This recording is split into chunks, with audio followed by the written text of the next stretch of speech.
Yeah, graduation, Thursday, just high school, college? high school. High school, that's great. Next year will be the college one. Hey, what's going on? How are you?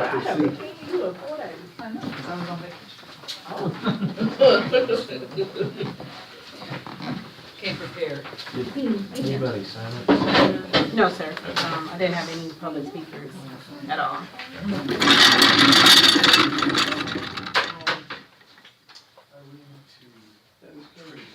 Yes. Yeah, I talked to Allison, she's like, All of us, I haven't hello. Hi. Hey, how are you? Hi. A good one. Oh. Super proud of We're here with Sparrow's Nest. Oh, okay. We'll just have a seat. Sounds good. Good evening, how you doing?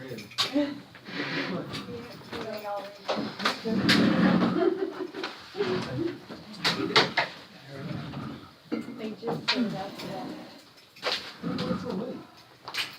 They just finished. Okay. Are they attending virtually? Yes. Or, Oh, no. Okay. Who all's attending? Commissioner Dawson, I have to do by phone conference, and Commissioner Dickerson is joining. Oh, really? yeah, we're gonna have it. Okay. They were from Plymouth, Helen? Having them invite. Okay.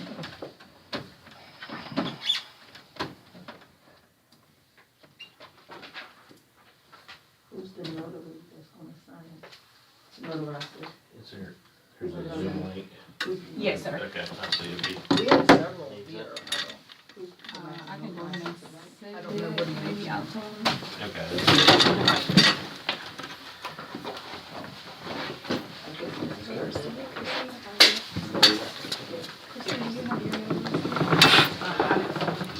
someone else on.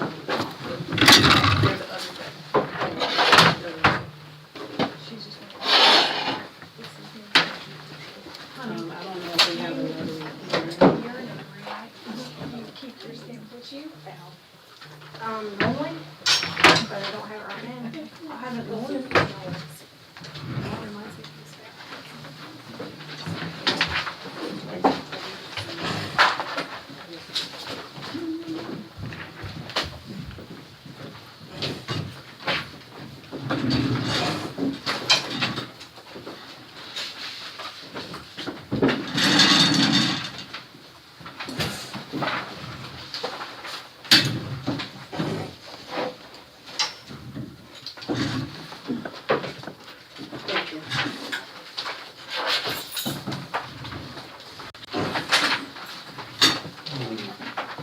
Coastal Phoenix.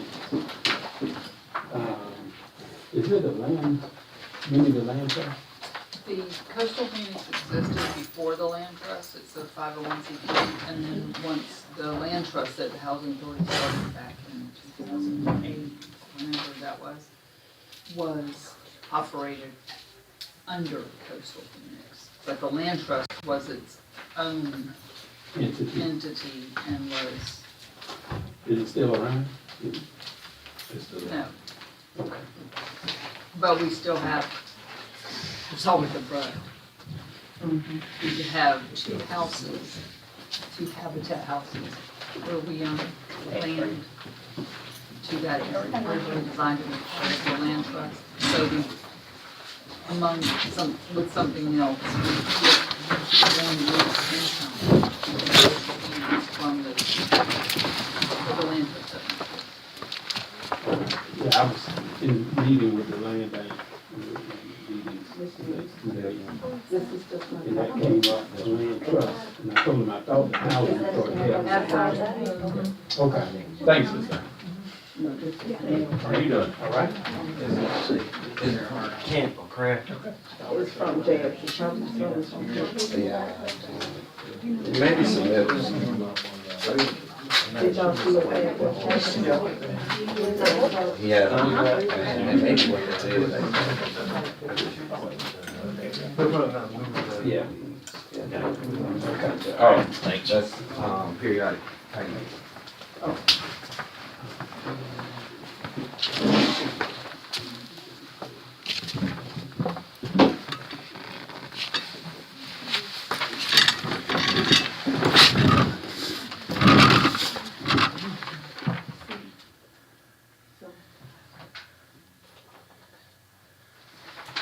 This the next one? I didn't open it yet.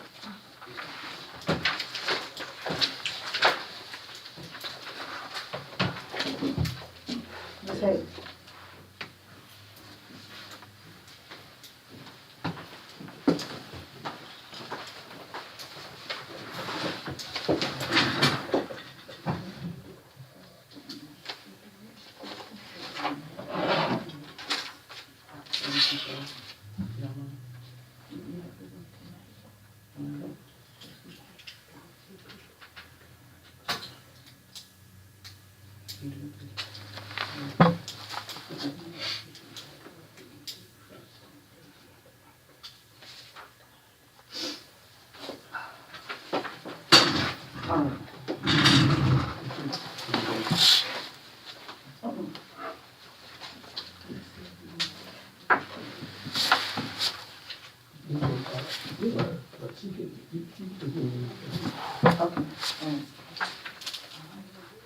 Are we all ready? I think so. Commissioner Collins said he's pulling up, so. Okay. We live? Are we live? Yes, Okay. yes. Let me get this recorder to start as well.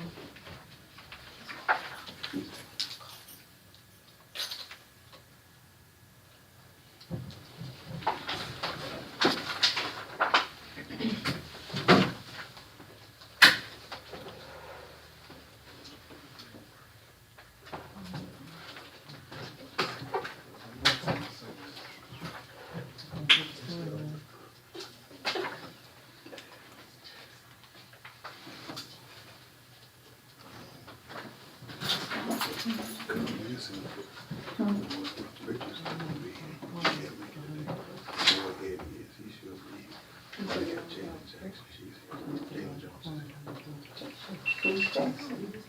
That's me. Oh, okay. So one of So them. everything was Jackson too.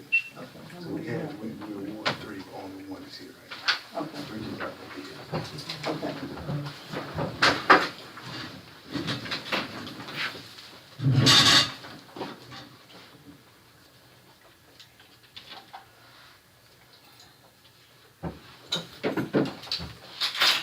That's okay? That's okay.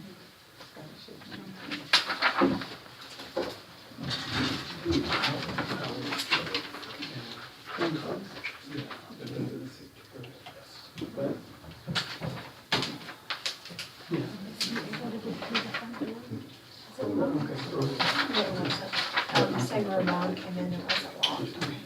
And the door from the lobby in is open. Same tab.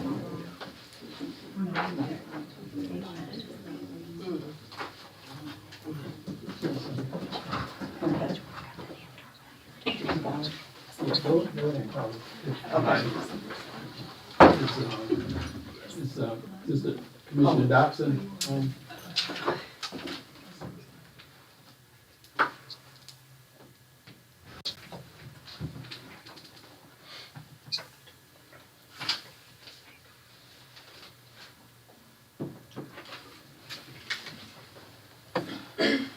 I'm here to this Commissioner Dickerson, if y'all can hear me. Hey, Commissioner Johnson, Hey. How are you? Yes.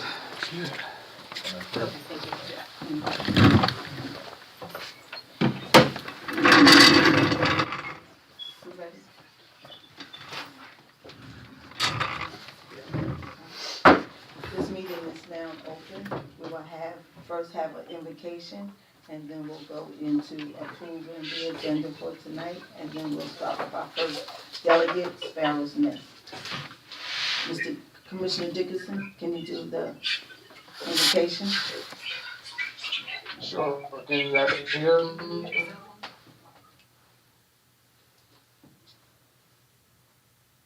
Yeah, I think we can hear you. You may want to turn it up a bit, or can we turn him up? I think y'all can turn me up, I'm up as loud as I can go, I believe. Yeah, you kind of low. I'm up as loud as I can go. Okay. All right. Say something. Can you hear me? Yes, That better? yes, Okay. all right. Father God, we thank you for this time in the season, and we thank you for this great commissions and the Brunswick Housing Authority, all our staff, and our residents, our community. We pray that we come to accomplish what we need to do today. In your name I pray. Amen. Amen. All right, our first delegate is Paris Ness. Ms. Slade. Hi, Tab is gonna talk for just a second first. He's our Director of Operations, and then I'll follow in with the Okay. Commissioner Johnson. Comments on Sparrow's Nest. Good evening. Good evening. As Saber said, my name's Tad Miller. I'm Director of Operations for FaithWorks.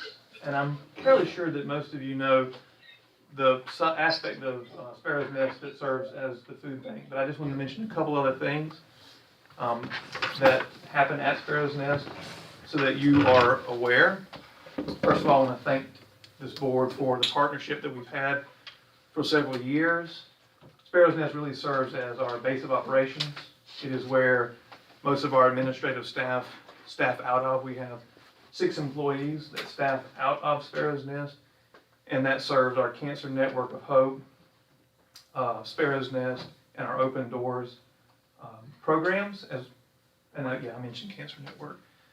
It is also the place where a lot of case management will happen for people in need, and it is also our base of operations for our volunteers. In 2022, we had 105 active volunteers from this community, and they donated 8,100 hours to our community. 70% of that happened at Sparrow's Nest itself. A lot of people come in, they'll apply to volunteer with us, they'll meet with us at Sparrow's Nest, they'll get a tour, and then we'll walk through all of what FaithWorks does to find placement for them, and they become active throughout the year. I think in 2022 we had around 25 new volunteers to our 105 volunteers. During the summer, we have about 140 mission volunteers that come in from outside of this community. And they'll come in and work a lot of times, most of the times, doing repair work and yard work. And when I say yard work, I don't mean just cutting grass. I mean doing major work in yards for people who are either too ill to work, a lot of our Cancer Network people, or they're elderly, so they'll be working on things like building ramps and things like that for these people. But really it is the central hub where a lot of work gets done, and we are very appreciative. And then Sabra is going to tell you more about what happens at Sparrow's Nest itself. Thank you. Good evening. My Good name is evening. Saber Slade, and I'm the manager of the Sparrow's Nest. I've been there about 4 years. And first I'd like to say thank you guys for the space you've leased to us for this time. We are strictly funded by the community, churches, civic groups, individuals. We have no state funding. So everything that happens in that building is because of the community and what they provide to us. We are a food pantry mainly, and then secondarily we provide emergency assistance, financial, to individuals.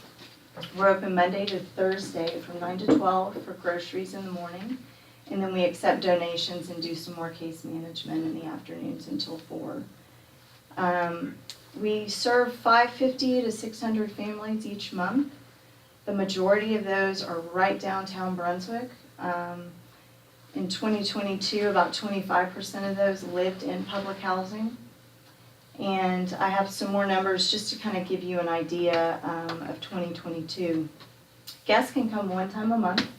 They provide an ID, we check them in, we have a database system, we know exactly when they've come, where they live, their phone number, their address, their date of birth, their children, and then we log the food that we give them each month to where next month we know what we've given them or if they're too early.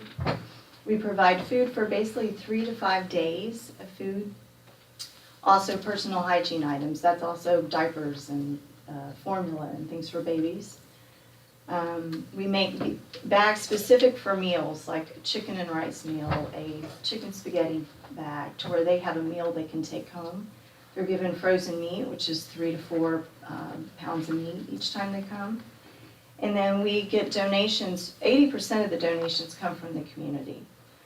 We also receive some monetary donations that we purchase food from Second Harvest in grocery stores. We also get donations from Winn-Dixie and Publix and the Baby Walmart and those kind of things that supplement what we give. We also provide, we really love our kids, so we provide a special bag for them with after-school snacks.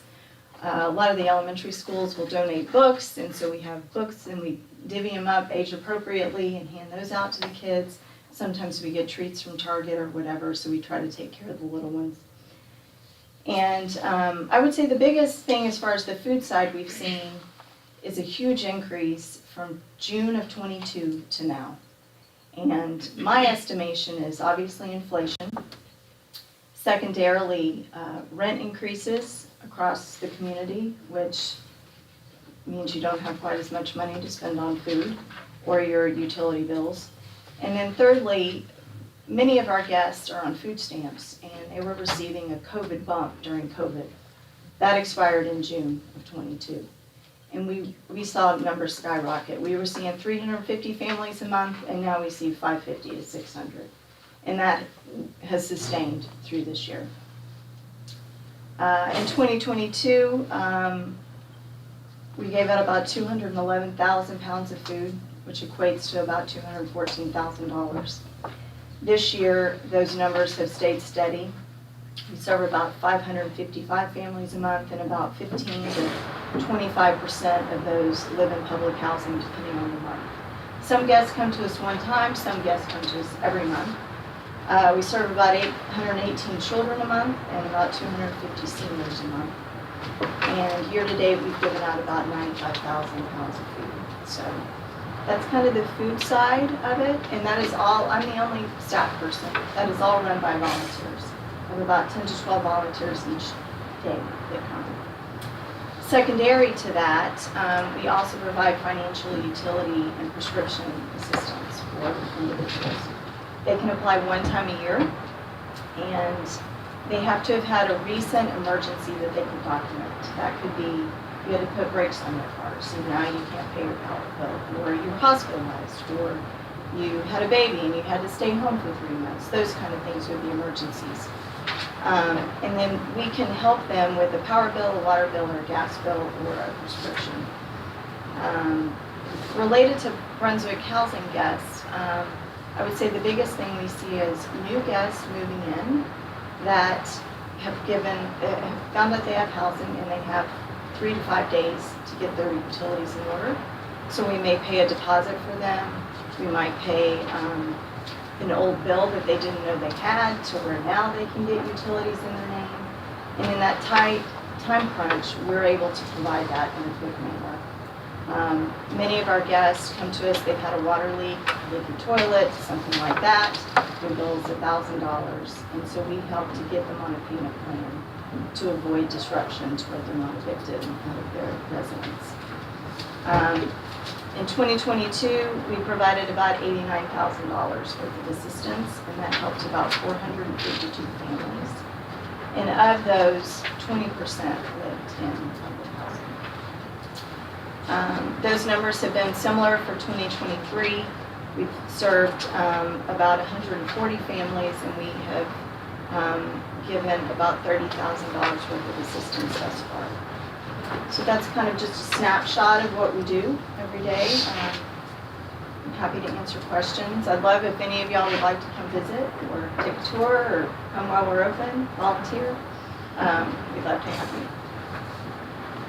Commissioners, I have any questions?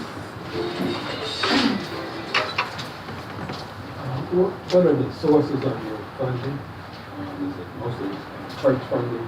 We receive a lot of church funding, individuals, and then sometimes we receive grants. Especially during COVID, we received grants through United Way. But the majority of our funding is church-related, civic-related, Rotary, those kind of organizations, or just individuals. Is there a reason you all don't get state funding? You don't go after it, or you don't feel like you qualify? What's the reason you don't go go after? We, since I've been there, we haven't gone after it. I think my understanding is part of it is that we're faith-based, and some of the grants are difficult to obtain if you're a religious organization.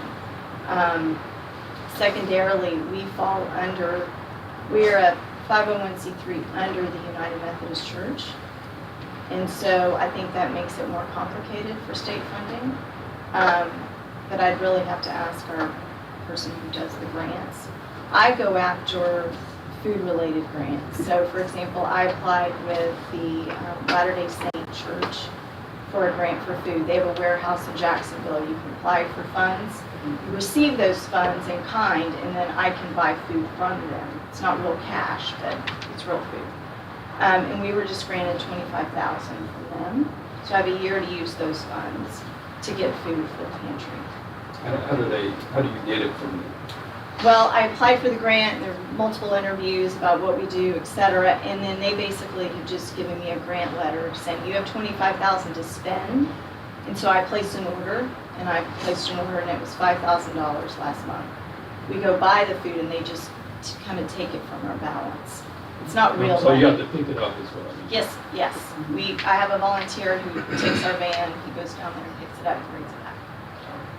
Now, the United Methodist Church is going through a separation thing, so will that have any effect on your funding that you get from them? We get no funding from the United Methodist Church. We are just a DBA, a nonprofit under the United 501c3. I would say I've not heard any issues with that happening. If that were the case and there was an issue, we would probably apply for our own 501c3. That's correct. So if the United Methodist Church, the United Methodist Church has not officially gone through any split. Another denomination has spun off the United Methodist Church. So the United Methodist Church as an official entity has not split. But even if it were to split, we would remain under the United Methodist Church unless it became problematic. And if so, then we would pursue, we've already spoken to lawyers, and we would just become an independent organization at that point, out from under them. Okay. And I will clarify, we're an ecumenical ministry. All the churches in the community support us. Yeah, probably most of our volunteers come from outside the United Methodist Church rather than inside. Majority. So would we say, because since there's such a low percentage of families, while it's important that you all are helping those families, but a low percentage of housing authority families that you actually serve, that we're in partnership with the larger community to provide this service, because we're providing this space for you all's program. That it seems like 80% of the community, which I don't have a problem with at all. But I just think the housing authority should be recognized that we're providing this space that benefits the entire community. It's Yes. not just our Oh, families. absolutely. Absolutely. Even with the pantry and with the helping with the utilities and the prescriptions. Yes, as sir. well. Yes. Any other questions, commissioners? Pastor Kamayu? Commissioner Dickinson, you have any questions? No, I'm good. Commissioner Dobson, can you hear us?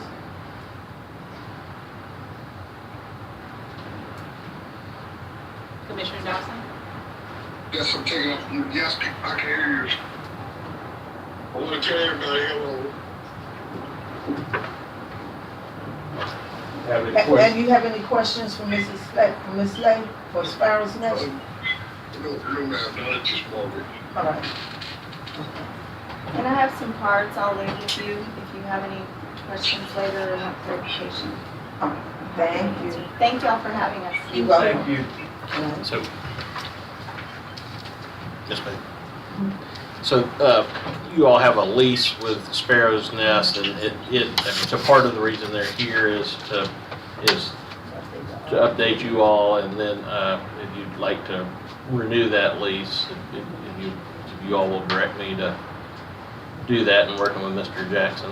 Right. And they paid all their expenditures up to date as of now. We seen Yes, that email Yes, ma'am. and everything like that, right? Mhm. Okay. Do we need a motion for that Do we now? need a motion to do that, yes? I think so, yeah. All right, entertain a motion? Move to renew the lease with Sparrow's Nest. Is it 1 year? 1 year with, and then options. Move to renew the lease with Sparrow's Nest for the next year. Second. All in favor? Say aye. Aye. Voices have the same. That motion carries. Thank you. All right, next up is the scholarship.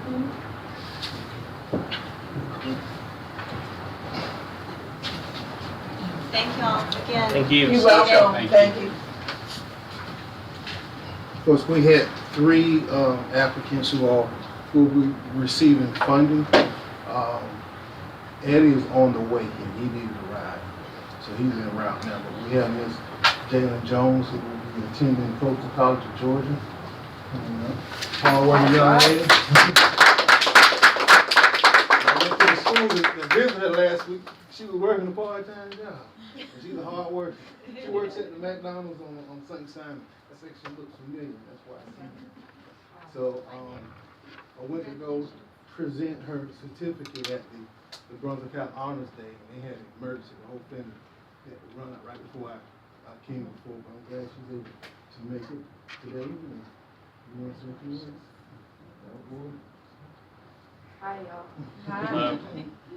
I thank y'all so much, you know, I really needed it. I'm excited. I'm a little shy, I know this shit. Well, what was the requirements? Did you have to do an essay or anything? Yeah, I told my life story, you know, just like, Can you give us a snippet of your essay that you wrote? you know, since I was a little girl, me and my mom and my sisters, we've been in and out of, I'm sorry. That's all right. That's okay. We've been in and out my grandparents' house a lot, you know. I didn't have a father figure too much. He was in and out my life, you know. My mom, she's hard work. And I'm so thankful for you. Change is on his way, baby. Got the scholarship.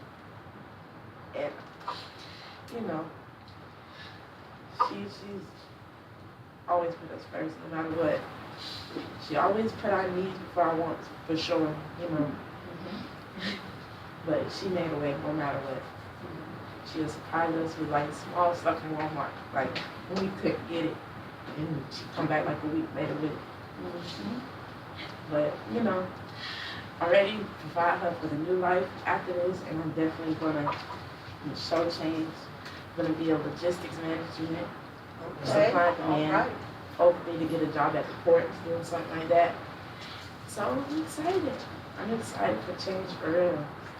Congratulations.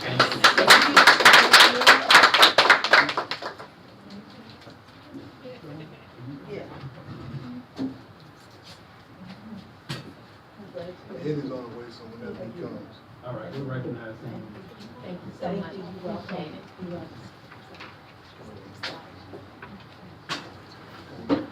Did any of y'all take pictures and everything? No, we're getting ready to do that now. Okay. Y'all go ahead, because when Eddie come out, let you. Okay, all right. Thank Next. you. Oh, you're welcome. Congratulations. Congratulations. Next up, Ms. Hayes with Resident Council. Good evening. Good evening. Hello. Denise Hayes. Everybody's gone that doesn't know me, right? Residence Council Board has met for this month, and we are proposing an MOU for the board members to sign. I'll make sure everyone has a copy. It's gonna be for April. starts with, Thank you. like an email letterhead, but that's the only way I was able to print it. Thank you. I did send it to Mr. Hartman at one point and asked him if there would be any reason why you guys wouldn't sign.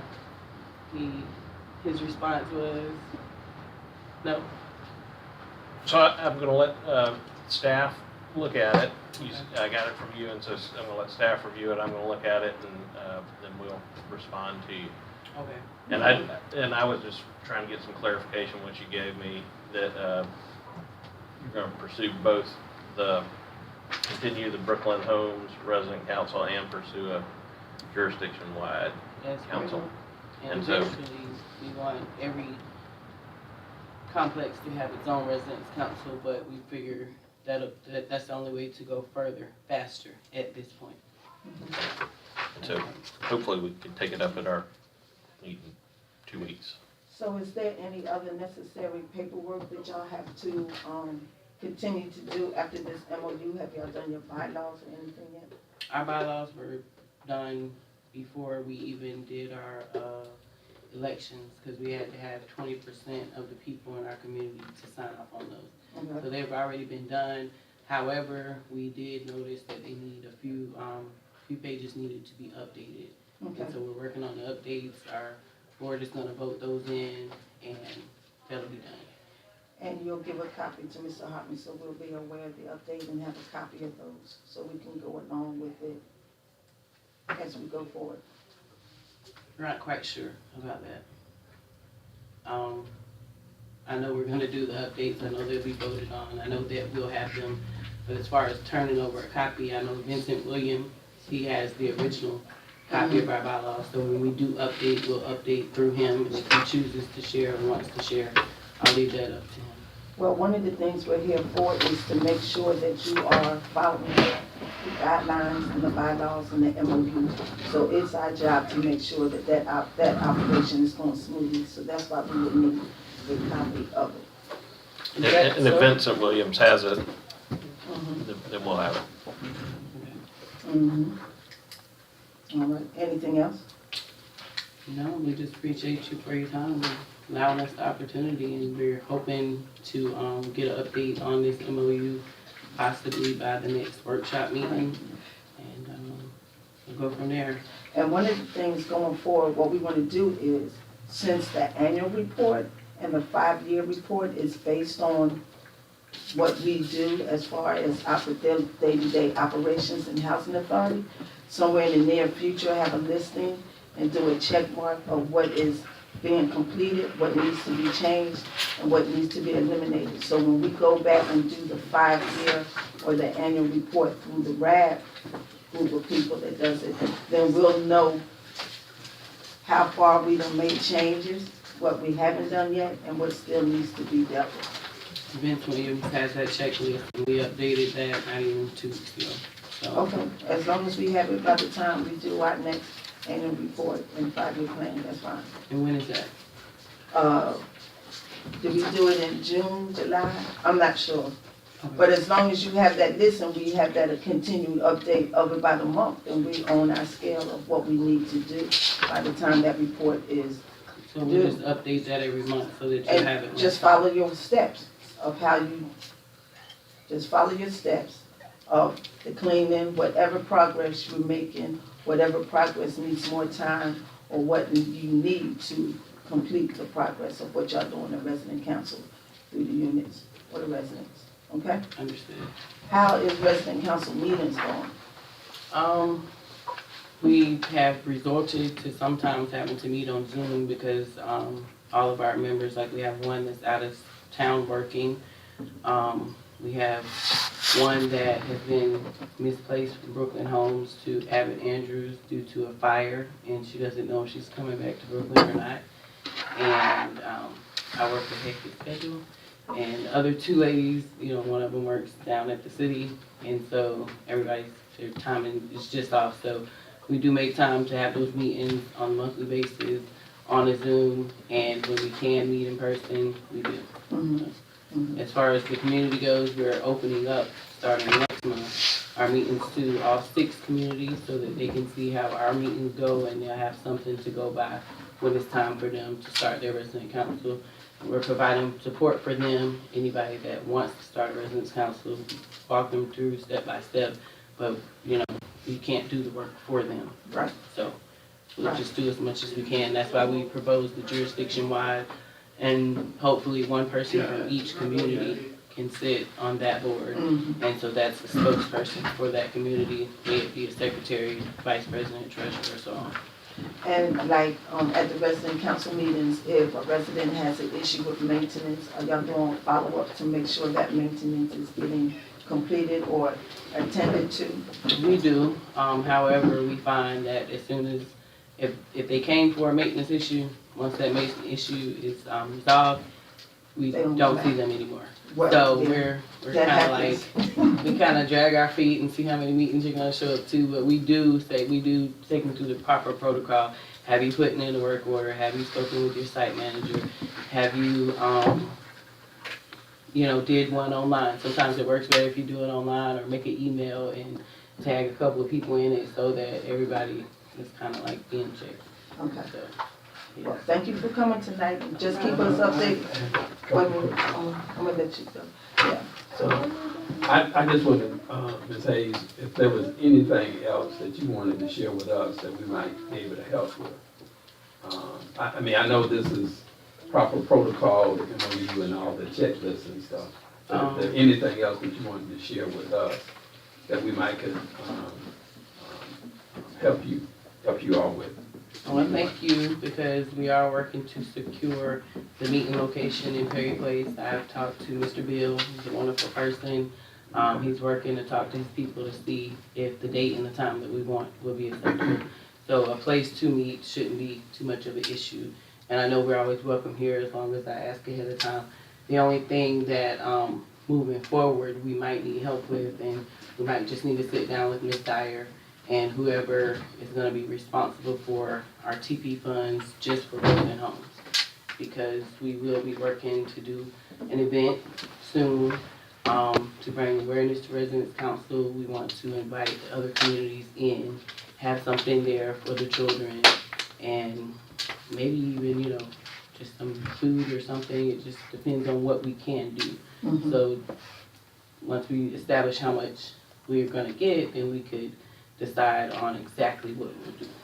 And so, you know, we wanna go back and look into it, that you go based on how many occupied units, you get so much money for each occupied unit. The last time I checked, it was $10 and we had. 15, it's like 15 to 21, the last time I That's said what it I was 15. thought, and then Right, when I so- just recently asked, they told me Right. 10, so I was going off that.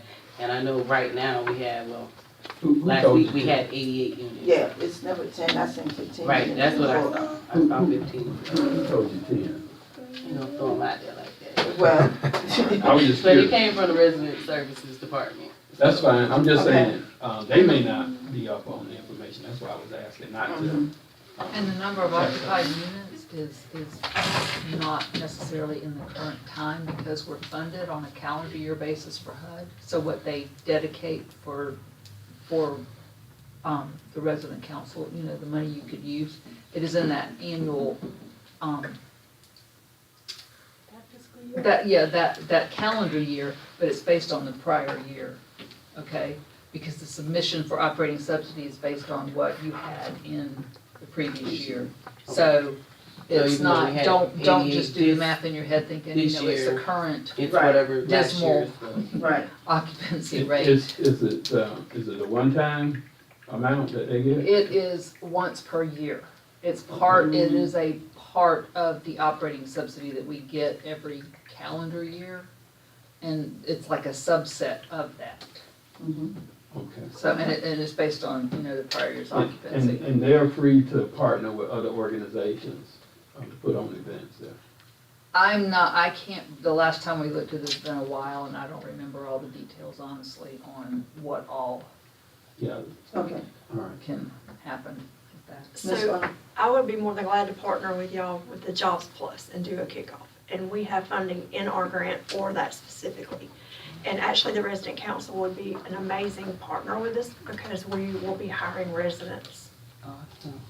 So that will free up some of your funding to do other things. And honey, and I know you know how to pull in other organizations Yes, sir. that are supportive. Yes, sir. So to make it a really nice event. Absolutely. And there are other organizations that have, things that the families can benefit from. My church just did our Fifth Sunday outreach at Ahmaud Arbery Park, and we do it every fifth Sunday. Probably have about 200 families come through. Of course, there's hot dogs and hamburgers, but the services, one group, gave out the bikes to folk, and there were just all kind of other things, for the families. And we can have it right there at Brooklyn Homes, so. So if our next meeting, if you have a time where you're available to sit and speak with us on the specifics of it, only thing in the MOU that might be of dispute that I can think of right now, it says in here that we can open up our own bank account for the Residents Council, and that wouldn't be for funds coming from the Brunswick Housing Authority. Of course, that would be kept in an account for you guys, and checks and balances. We'll have 3 people to sign off on what we need according to what we can do by HUD and the bylaws.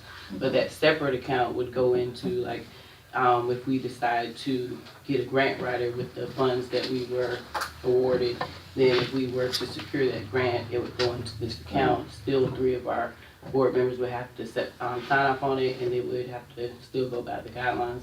But that's something kind of further down the line. But don't be afraid to sign just because of that. So we understand up front that that's not funding coming from housing that will go into our account for Brooklyn Homes Residents Council.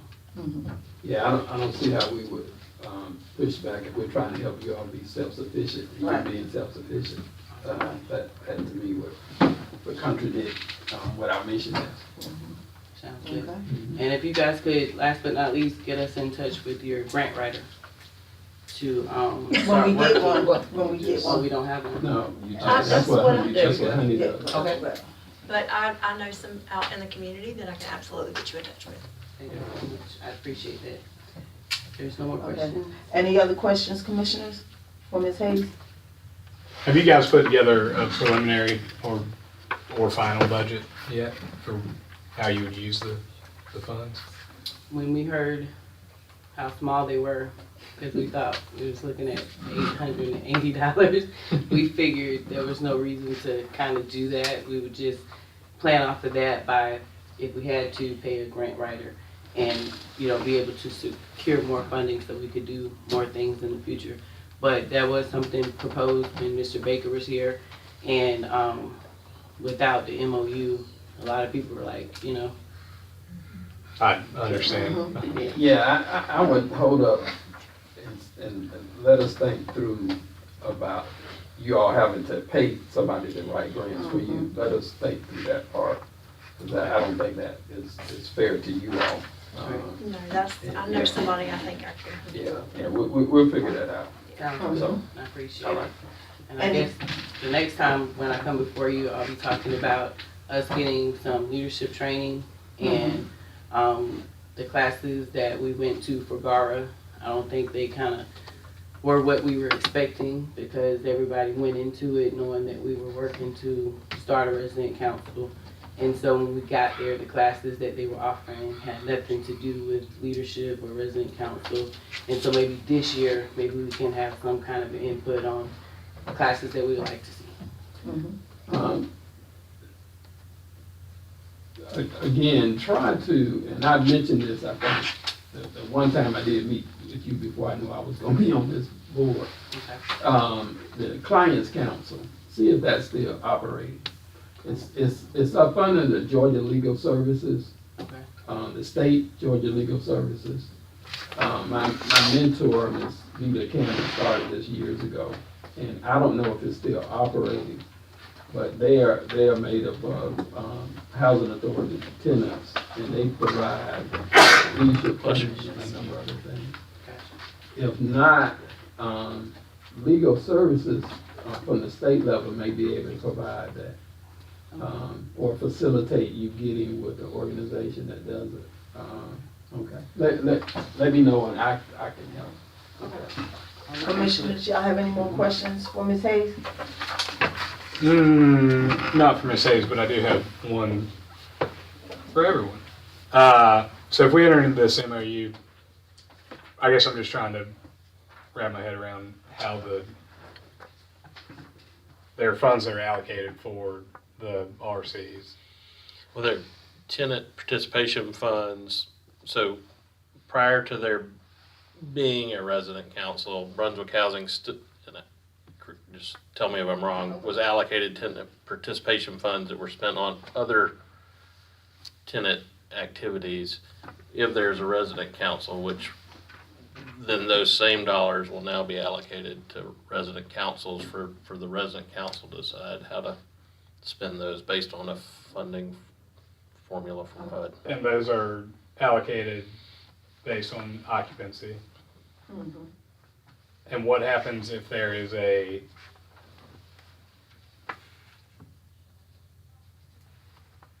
an agency-wide resident council as well? And they're the same dollars, So we would need just to, different units. It's awarded to us by AMP, which Brooklyn Homes is in AMP two. Right. Brooklyn, Mercer, and Abbott are AMP two. So everything at HUD is, your operating subsidy comes to you by AMP. So AMP one has this much, AMP two has that much, AMP three has that much. So if there was, combine all three of them for an authority-wide, or, I don't think it's that complicated. I mean, if, it depends, you have the authority-wide one because you want it to become 6 individual ones, which would be part of 3 AMPs, then, I mean, that's easy to work out once it gets in place. But, I mean, the money just comes in one. right, I guess I'm trying to wrap my head around, if we sign an MOU and we're bound to provide the dollars to you all, and then an agency-wide resident council pops up, do we have to refund that? Will we need to fund that other one as well? Does that make sense? Are you We only meaning get the like there's dollars. an overhead Right. one and then there's 3 separate ones? Is that what you're thinking? Right, which I think is kind of the angle that we're taking. From my I thought they were just understanding, doing that. when we did the jurisdiction wide, they would allocate let us know how much the funding was. And all 6 communities had met together in one room, and we discussed that we would disperse the funds, 6 different ways. So each community had the same amount, because you have like, McIntyre Court that has so many units versus, Abbott Andrews that don't have that many.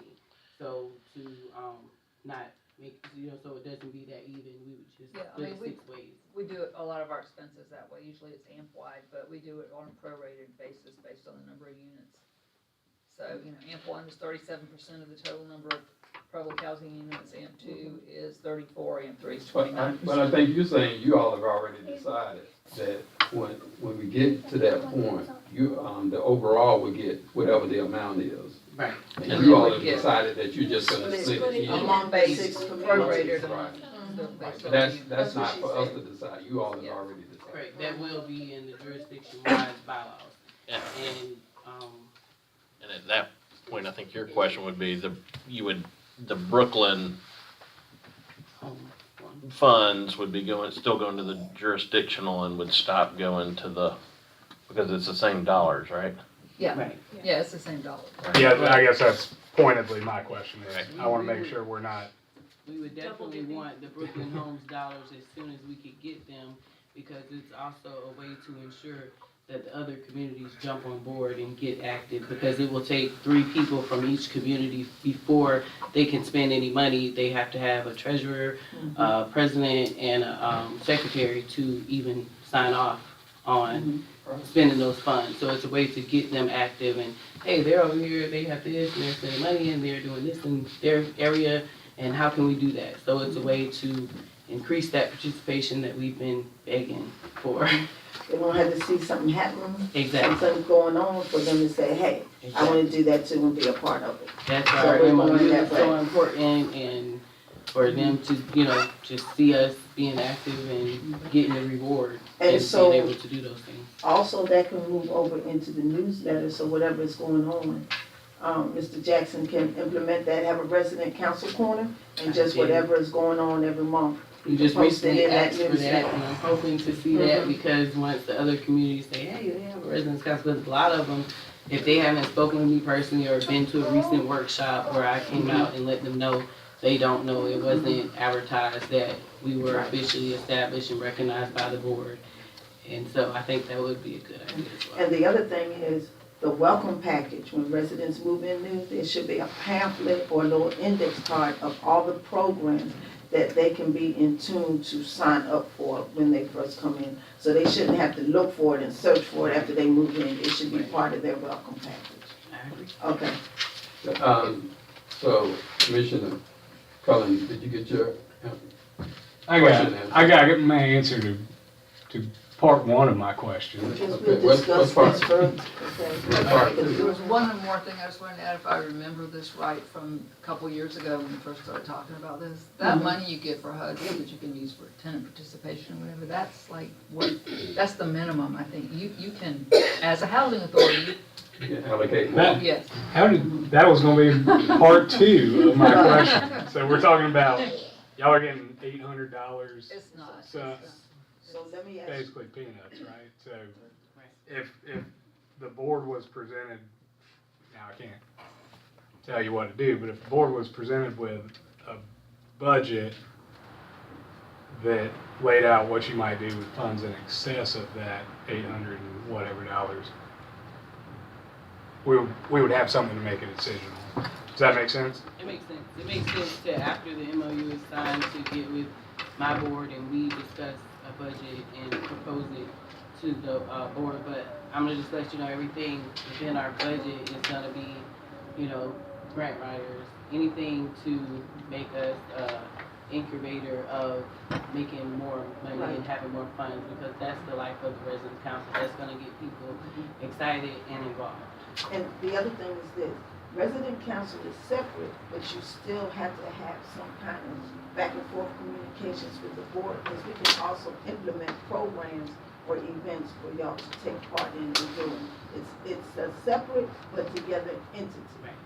You make what you want, and as long as it's underneath the HUD guidelines, then we can provide that. And so you have a line item of how much you think things are gonna cost.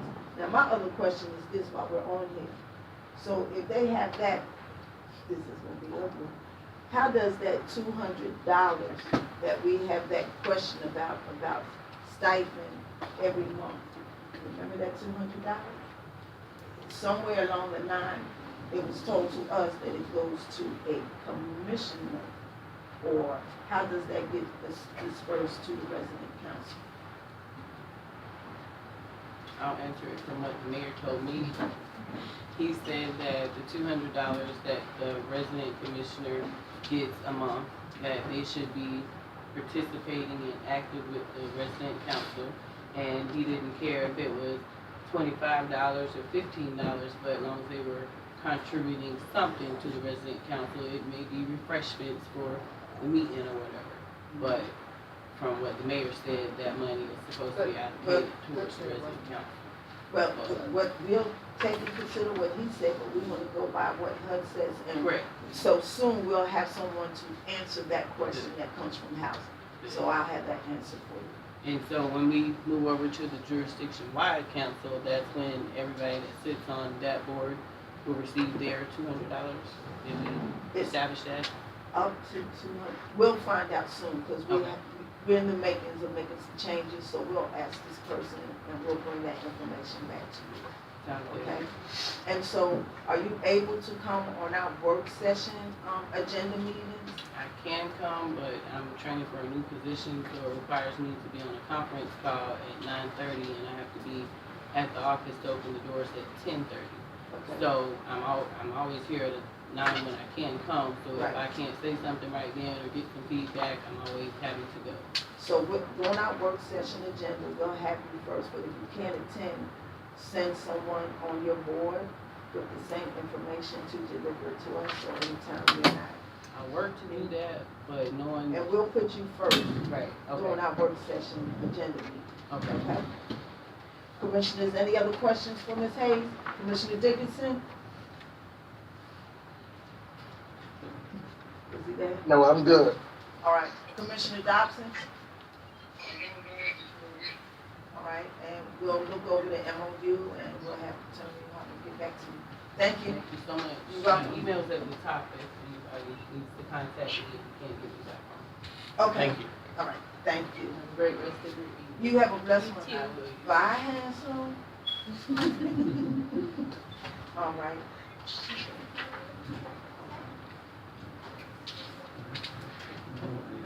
Take over. Yeah. All right, we'll move to, old business, and the approval of these minutes. I think we may have an additional scholarship recipient. Oh, okay, well, let's do him first. Okay, this is Edwin James, effectively known as Big Eddie. Ed received $2,500 on the grant, and he also received $1,000 from the GARA scholarship. He too was working, he was on the clock, forgot about it. He works at Winn-Dixie in the plaza. Everybody seen him, Big Eddie. So he'll be going to Nebraska for New State as far as this. Yeah, so you playing? Oh, yeah, I'm playing football. And where do you go to? Like, to go to school, play football? What, GL? When the jail? I'm not gonna hold that against you. Yeah, all right. My wife was a Commissioner terrorist. Booker. All right. So, yeah, congratulations. Besides football, what were you studying? Teaching. What do you want to teach? Teach history. Oh, man, you can write your ticket with that. That is awesome. Being positive role models. That is awesome. And get some warm clothes because Nebraska's cold. At least you won't have to do all the Kate Sims anymore. So Eddie won the Golden Rule scholarship too. Just throughout the county, and community and school scholarship. Yeah, he's right. He's been on tour. On the roll. Love Big Eddie. He took over the whole convention center when they announced him. You excited? Good. We're happy for you. Congratulations. Maybe we'll get to see you on TV. Probably. Good deal. Congratulations. Thank you for Well coming. done. Thank you. All right, we get his picture. Sit back on the clock for once. All right. We got one more? Yes. Are you guys? Absolutely. Commissioner Booker, I didn't know you were a pirate. Yes, Man. yes, I am. Man. All my sons were pirates too, and my wife tried to prevent that. But she was a real terror, faithful Miss Adams. Okay. Okay, old business, approval of the minutes, for the regular meeting held on April the 24th, 2023. We doing these individually or all together? I'd be prepared to make a motion to approve all of them. I don't think we had any corrections. Or I didn't see any corrections. Yeah, we can do it. I'll entertain a motion for the approval of all of these, all the minutes, with any necessary corrections. I move to approve the minutes of all of the Housing Authority City of Brunswick meetings held on April 24th, May 3rd, and May 10th of 2023. Is there a second? A second. I second. All right, item 5 has been properly motioned and second to be approved as presented. All in favor say aye. Aye. Aye. Aye. Commissioner Dobson? Can you hear us? Hello? Yes, I'm here. Yes, are you, Can't keep my phone off the minutes. okay, are you okay with the approval of the minutes? as presented? All right. Opposers have the same opportunity. That passes unanimously. Back to you, Madam Chair. Thank you. All right, next up, financial reports. Ms. Dyer. First thing, I handed this out tonight, it's just all funding sources. Ms. Bailey asked me last month for, just a little summary of all the programs and where the money comes in and what we typically use it on. It's just a draft, I can already see some things that I need to change, or just edit. But, this is just for everyone's information. In addition, since I was not here last week, I noticed that Mr. Hartman sent out an email about KPAC, and I just wanted to give everybody the first thing he asked in the email, which was how much have we paid KPAC in the last year. And so roughly we've paid the city of Brunswick $120,000 in the past year for KPAC. That's with one dedicated officer and rotating people doing overtime. So that's just an FYI for everybody. But I also wanted to point out that the current MOU we have with the city for the officers, it expires at the end of June. So, and typically in the past, so I don't, I have no idea what anyone's plans are, but typically in the past, I don't think it was anymore because obviously this agreement hadn't been updated in a long time because it still said that it was funded by capital funds, which it wasn't. It hasn't been for the whole time I've been here and even longer. I think it used to be a grant way back when. But it hadn't been updated, so I think it was just an exchange of emails between the city and housing authority. Just to sign it, scan it, sign it back and forth, and it was up for another year. Well, so those contracts, they don't go through these office Yes, for update. but- I know you may not, you don't have to worry about that, but it seems like he should be getting it. I don't know what the process was really, because it was between Angie and whoever.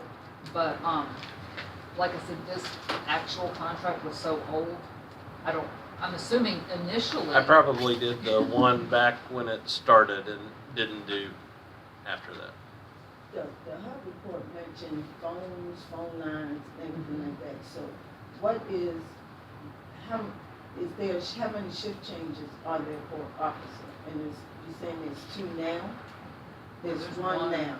As far as I know, there is one officer, Mhm. and then people just sign up for overtime. City officers sign up if they want to volunteer to be a KPAC officer, and we pay them, it's overtime to them. Okay. And we pay that. That was agreed on years back when we were down to like one officer and the city couldn't hire enough officers. Right. So that was the solution that everybody came up with. Right. But we did provide the KPAC officer with a cell phone. So the overtime pay is what I'm trying to get to. So the regular shift, the officer who I guess assigned to is regular pay, right? Whatever we agree. Regular pay, salary, benefits, everything. Yes. So that's like, we pay for that officer. But because if they can't work 24 hours, then the city then gives up. Are we paying those folks overtime, or is it just extra money? Is it an We are overtime pay? paying. The overtime pay? So when they 100% wanna of it? So when they wanna make extra money, they say, let me volunteer at the Exactly. housing authority, and they wanna pay us. Well, So it- is that necessary and allowable? How, what's the hours the regular officer works? Well, I'm assuming she works a regular 40-hour week. Day shift? Yeah, she's over a day shift. Okay, I don't know, I don't know how I'm they trying to rotate. think back to the way it used to be, because it used to be a rotating, so we had somebody. Is it a 24-hour contract for police services? It's not, I I don't- don't think it I don't- states. I haven't seen Uh, it. Mr. Jackson? What needs to happen, the KPAC was the name of a defunct grant that's been out almost 20 years now. But what needs that, we have to do a whole new MOU with with the police department, addressing the things that Yeah, that's obvious. Yeah. we gotta do one from scratch. Well, one of the things in the HUD report was, where is the procurement for the first K-PAC or the first city agreement with the city? How did you come about this? Where's the procurement for it? So, yeah, an MOU with somebody, but it sounds like we need to do an RFP for security services in general. And let the city or the county or whoever responds to it if we are, going to have something like this. We'll get to that, but so we can decide what the shift and what the hours, to eliminate them using us as a way of getting more money and we paying out this extra money to them. So we. Well, yeah, I don't think it was something nefarious. But, No. No, it was just No. Just the how only it way was set people up. could come up with to get more city police on our properties. Mm-hmm. Because obviously the city couldn't hire one and keep one. I think at one Officer point they over here. had an option of bringing, like, one of their officers had left, and then they had, brought him back with the hopes of bringing him into that second K-PAC position, but apparently when they came back, that didn't happen. Yeah, So I think- since I've been here, it's just been officer run. No, I think we need to talk as a board about this, probably in executive session. Yes. About this a little more, and, for us to look at that, Is it, that contract, so. I can move this. No, Ben is the one that okay. needs it. And then you need to explain to us what's in it. right. Of, So it's- of the 120,000, is that what you said? Somewhere in there. How much of that is is from overtime? Over half?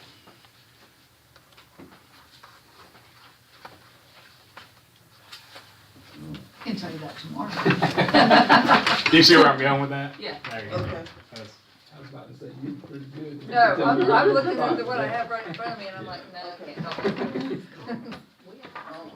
Is it anything on here that needs to be explained or? I think it's all, well, public housing in section A, they're pretty self-explanatory. Under locally owned, you'll see, under sources, you'll see the bond issue fees.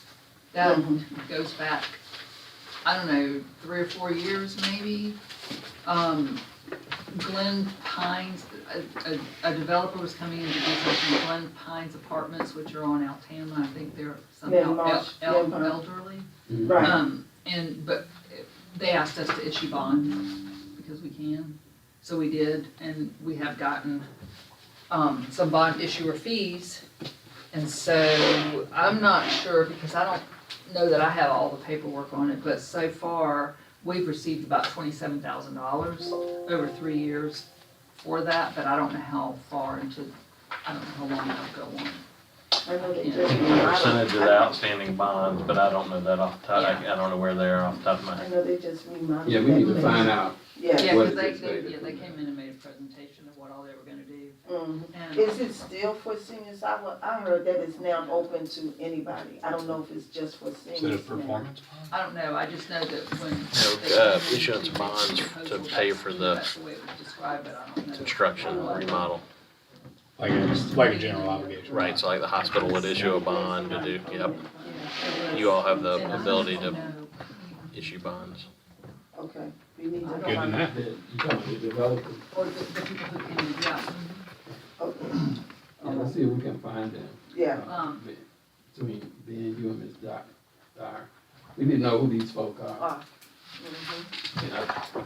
Yeah, this was because authorities can issue bonds. That's right, so they, Yeah. the authority issued bonds to finance the remodel. Mhm. So, I've got emails. and I've got it all. They just have them. So tax credits can be utilized, bond deals can be utilized to pay for, so this was a bond deal where the only ask really was for the authority to be the issuer. And you'll see it like with the development authority, they'll issue bonds. If Gulfstream was, I think that one of the hangars they built out of the airport, there was a bond issuance to pay for the hangars, for example. Cheaper financing for a borrower. What do we gain from giving bond issuers to them? Well, hopefully you gain improved housing stock in the community. That would be the ultimate. Yeah, it should be within your purposes, and so, that would be the ultimate thing, is that the community has improved housing stock for affordable housing. And then on top of that, the fees and you have no liability as the issuer. And it goes through a pretty lengthy process to issue the bonds. Mhm. Okay. Anything else? Yeah, on the next page under Georgia HAP / NHC. I just want to point out that near the bottom of the list where it says interest income on developer fees accrued only, this goes back to Whispering Oaks, and there's still, in theory, there are developer fees that are due to us, basically, from the Housing Authority from Georgia, from the Whispering Oaks organization. All this is just on the books, and there's accrued interest on it, but it's all of it's on the books, but Whispering Oaks doesn't have any money to pay their bills, much less give us the developer fees back. So when you look at Whispering Oaks or when you look at Georgia HAP and you see interest income on developer fees, that's just on the books. It's probably, you'll never see those dollars, but I just wanted to point that out because it's there, because it has to be there, but, we'll never see it. So. Yeah, well, it depends on how we reconstitute the deal there. But we'll talk about that. Okay. But I agree with her in principle, because we don't know how we're gonna do that right now, so we should be looking for that. Right, and then I just want to say, it's on there because it has to be there, but it's not real money. What's NHC? It's National Housing Compliance, it's what Georgia HAP's official name. And then below that on Coastal Phoenix, I mentioned the land lease, before the meeting started, I mentioned the land lease for the 2 houses that are in the old land trust that we had, they're Habitat homes. And we also receive developer fees for being a general partner in the Brunswick Commons tax credit property. And so far, I have that number too. So far, we have received over $600,000. How often do we get that development fee? Roughly once a year. They said they were trying to accelerate payments, so I think one year we got more than one payment. So, we issue property-based vouchers to them? Yes, project-based vouchers, we did 26 of them. Okay, and how many units over there, 64 It's, I think it's, or 52? Whispering Oaks? no, Brunswick Commons. I used to know that because the 26 was, I can't Don't worry remember. about it, I was just curious. I used to I know the I used to know a lot of project-based things. number. What about the project behind Big Lots? That's Brunswick Commons. That's project. Okay, I'm thinking Norwich. Norwich Commons. Yeah. The whole Yeah, time. that too. Yeah, Thank you. All right. Coastal Phoenix, if I can remember clearly, I know Ms. Strickland was saying that there's several housing authorities that input funding into Coastal Phoenix. Georgia HAP. Georgia HAP? Yeah. Georgia HAP was formed by 9 housing authorities in the state of Georgia who contributed $5,000 starting it up. So what's the source for Coastal Phoenix? Coastal Phoenix, when I started working here, there was really no source of income for Coastal Phoenix. The land trust that the Housing Authority was trying to set up as part of a partner, tell me if I'm saying something wrong, because. And there was also, at one time, the board was trying to build houses and qualify people for home ownership. And that was done under the umbrella of Coastal Phoenix. Yeah, I was around, when they were trying to do that. I was a housing consultant for a community development corporation that we had formed. And we were trying to get the board to okay the mortgage, the Section 8 vouchers for mortgage payments. I actually had them talk with a housing authority, I believe in Arkansas, about this, that had been doing it for a long time. Of course, they didn't listen to me. And they tried to do the land trust deal, but as there was a debate about how do you roll that out, and I think they used a guy out of Florida, came in to do a presentation about it, And I explained to them, I thought that you had to really do an education piece for these families, for them to understand, because they wouldn't, if they don't own the dirt underneath the house, they may not understand that it's still a benefit for them. It's not like Jago Island, where that's what they have over there. It's a different clientele. And so, but I guess they did try it, and it didn't take off. If I remember right, they had trouble getting people qualified, recession, and they ended up, the houses were sold. There was also some trouble with getting the agreement signed with the city or something, wasn't there? There was something about the houses, the city applied for some grant and they were gonna have the houses and they were gonna give them to us or something. Could have been. There was some grant, because the grant they did not get the grant. Yeah, it was the mindset of the board and I believe executive director at the time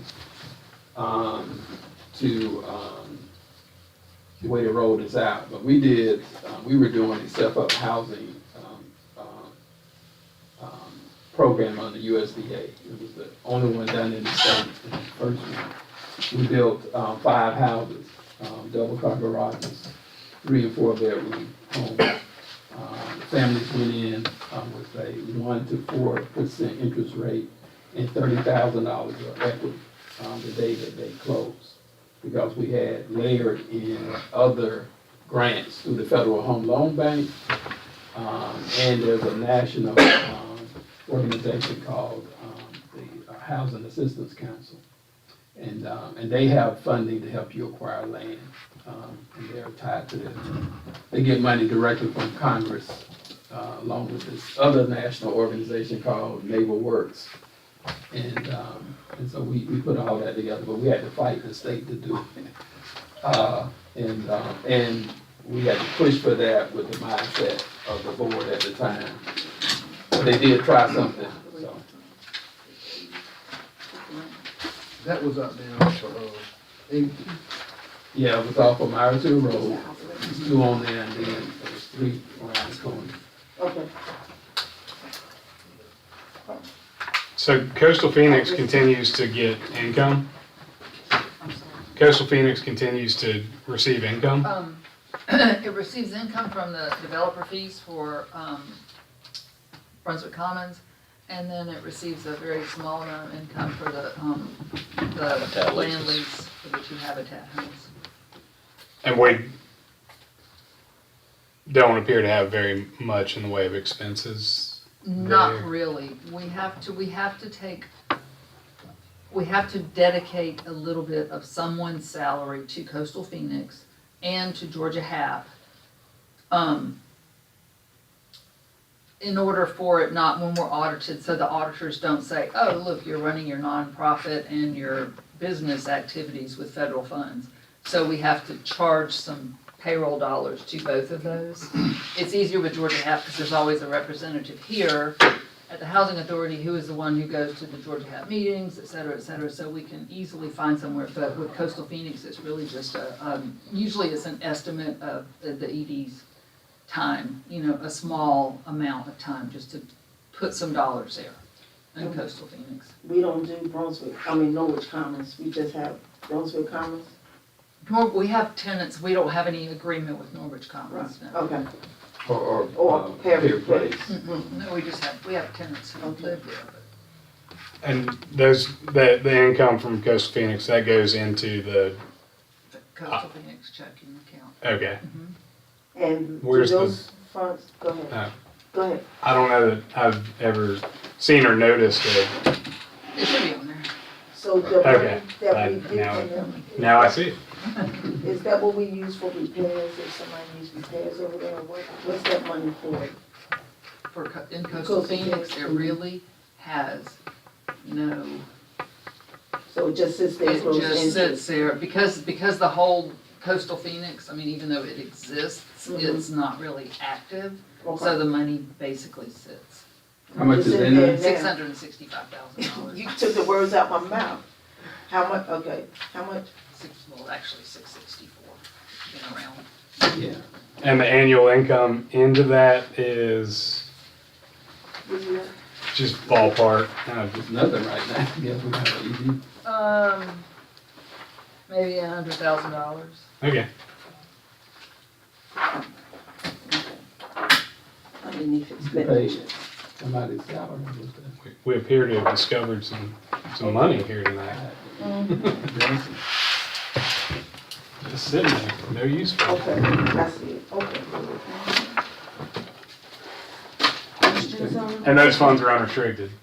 No, there's, Yeah, I mean, it's a Restricted for a nonprofit, yeah. nonprofit, so I Right. mean, any charitable, but they're not earmarked for. they're non-federal dollars, just like the Georgia half is also non-federal, so you have CD or checking account. two buckets of They have non-federal banks funds. have to pledge All right. securities against that. So our interest rates that the banks are willing to pay because they have to pledge securities against it is lower than what other people would be.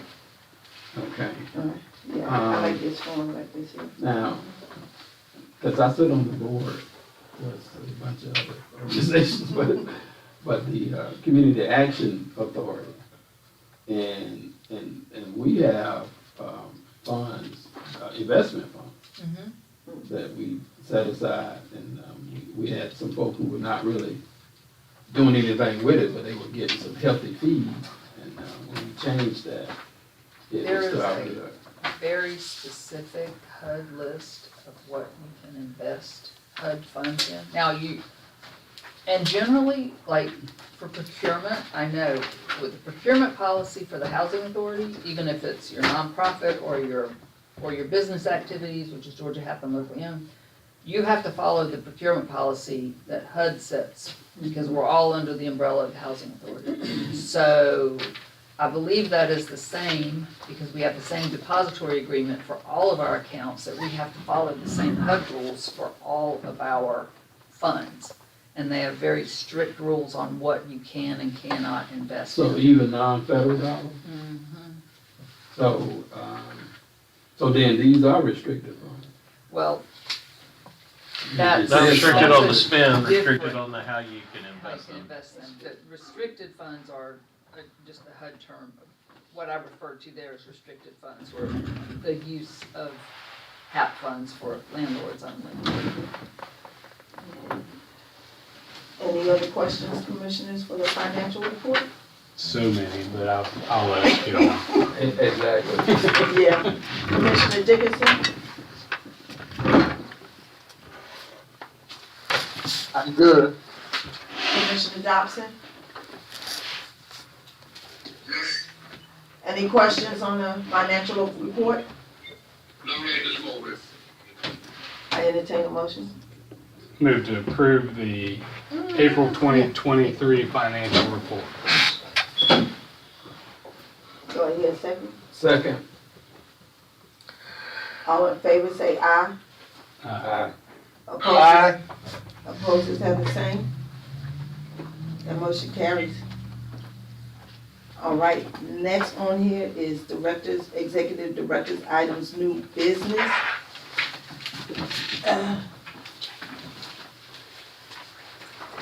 The write-off tenants.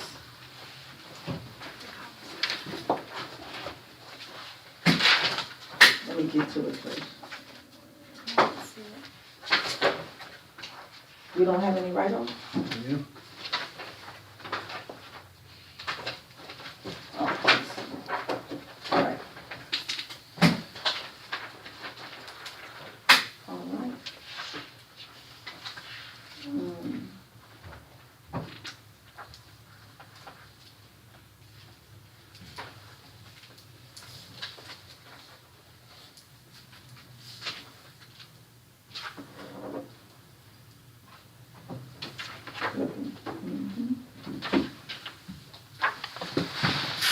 Commissioners, y'all have any questions for this, write-off? For April? I do not. Commissioner Collins? I think I'm good. Commissioner Dobson? Not at the moment. Commissioner Dickinson? I'm good. We need a motion. What's the rent, what's the rent charge on this last person? That's just how much they owed for the month and it rolled over? Yeah, it looks like,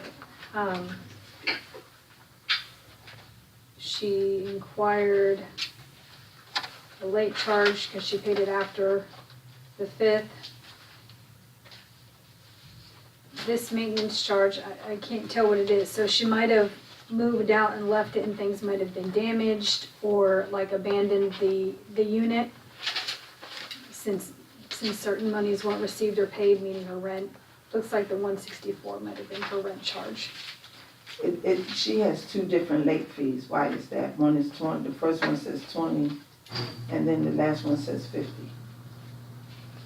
I have to pull it up in the system and look.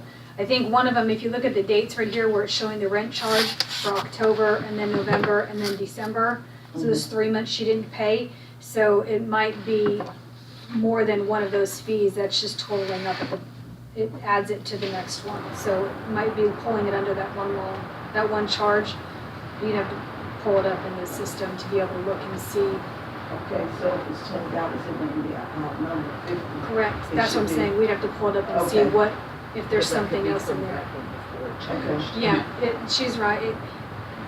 The way LEAP pulls it up is when you get to this and it finally gets to the point where either somebody abandoned their unit or leaves, if there was a charge before we stopped charging that they never paid, it's going to come up when you close out that when they leave the unit.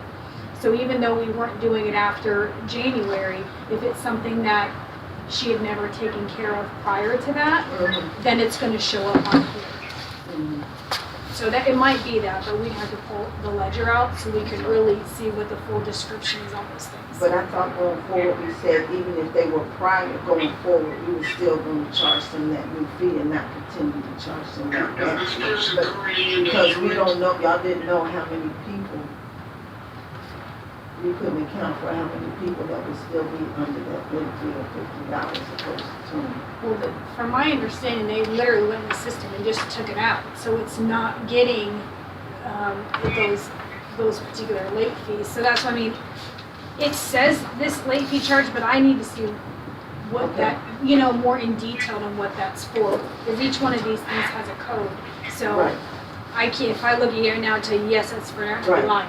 Right. So we just have to pull her up and kind of do print out her ledger, because then you can really see what the date was and where they missed it.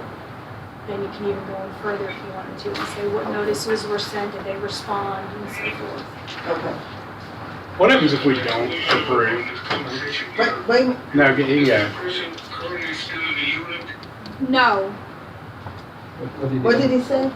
is that individual still in the No, unit? this These is- write-offs don't come up until unless the vacants are, and the units are vacant. The units are vacant. That's correct. So they either moved out on their own or turned in their keys, gave a notice, but they're not in the unit anymore. So they waive off the court proceedings? Doesn't show that it went to court. I can't see that far. It only shows specific line items. I'd have to go into the account to pull more information. No. Commissioner Collins? If it went to court, you'd see the charge, $76.50. Yeah, and that's not on here, so it indicates that she probably just turned in the keys or abandoned the unit. But will this person be allowed back in housing authority under those conditions? Not as long as she owes the debt.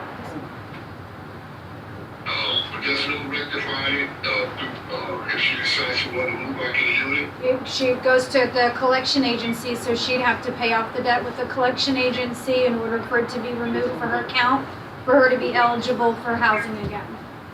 And then she'll have to reapply for housing? Yep. Okay, I just want to get clear on how that procedure works. Sure. Sure. Commissioner Collins? If we don't approve a pre-generation write-off, it just rolls forward to the next month. No, there's no real meaningful accounting measure there. Cool. Commissioner Dickinson, you have any questions about the write-offs? No, I'm I good. will Thank you. say, I can't hear. He said he was good. Okay. I do have one thing to say that if somebody has abandoned their unit here and they have charges, so say maybe they destroyed appliances or put holes in walls or things like that, the unit has been destroyed upon leaving. And the maintenance guys come in and they assess their charges for the move out the way the unit was left. When you send it to collections, it goes into a system that prevents them from going to another housing authority and being eligible, because until this money is written off, it does not go into the system database that every other housing authority can pull, and then they can move into another housing authority with not any obligation to pay this debt back that they owe, whether it's for rent or not. When you write it off, it goes through this system. So then it gets pulled in, and until they pay that debt off, we do not go into EIV, which is the system, and say that debt's been paid. So that's one of the systems we look at when people come in and apply for public housing. We look in that system, do they owe a debt to any other housing authority? So do that policy apply to any other housing authority out of this jurisdiction? It's across the United States. So there's no way back in until that is actually clear? Yes, that's correct. Okay, thank you. So we get some folks, well, I'm trying to get housing down here in Miami, and it Right. says I owe you guys money. So Right. then they're quickly to come and Right. pay it off. Because they can look in the thing and see that they're That's cross correct.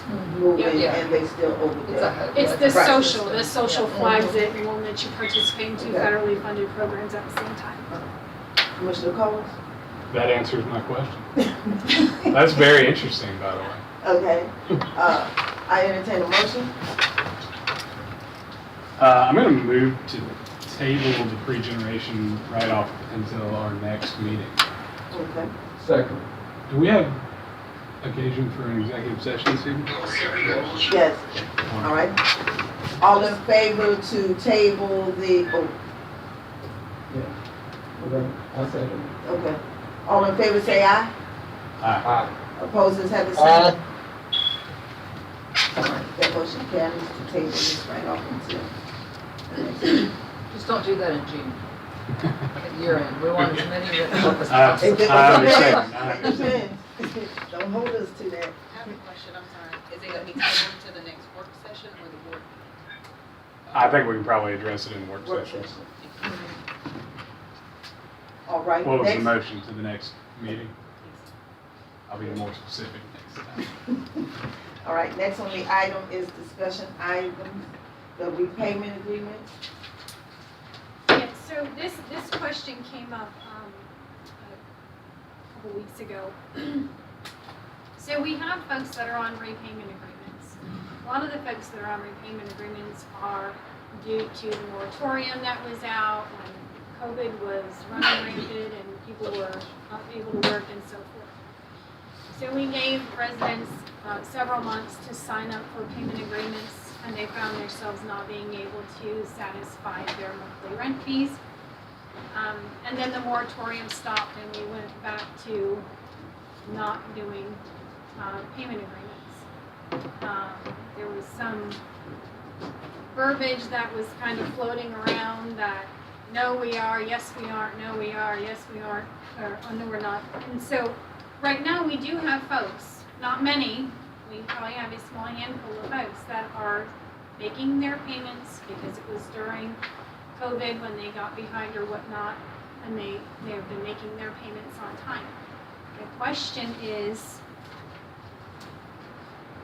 are we doing payment agreements for residents who have issues right now outside of that moratorium or not? And the reason why I say that is because what we've come into fairly recently is we have folks who, there's a system that our AMP site managers use, and they check this program and it shows anytime your social populates that you're employed. That's how we verify the information that we get matches, so we're making sure we're charging rent appropriately. So when they don't report it like their lease requires them to do, within 10 days of that change. So if you get a job, you gotta tell us in 10 days you got a job, okay? You don't immediately change your rent, you gotta wait till we get 3 paychecks, and then we look at what that income is, and then your rent gets adjusted, okay? If you're employed, it doesn't go to the first of the next month, it's 45 days out to give you time to get acclimated. If it's a decrease, it's effective the first of the following month of that change, okay? So in their lease, it says you have to provide that interim within 10 days of that change. When a month or two goes by, because the system that we kind of pull that the AMP site, the site managers can check, is not day for day, minute for minute, hour for hour. There's a little bit of lag in there. So, you know, sometimes it's a month or two lag, and then it populates, and it tells you this is when they started, this is how much money they made, but they've never reported it to you. So a lot of times these individuals are getting utility allowances, okay? And the housing authority is paying 100% of their rent, and they're working and collecting an income.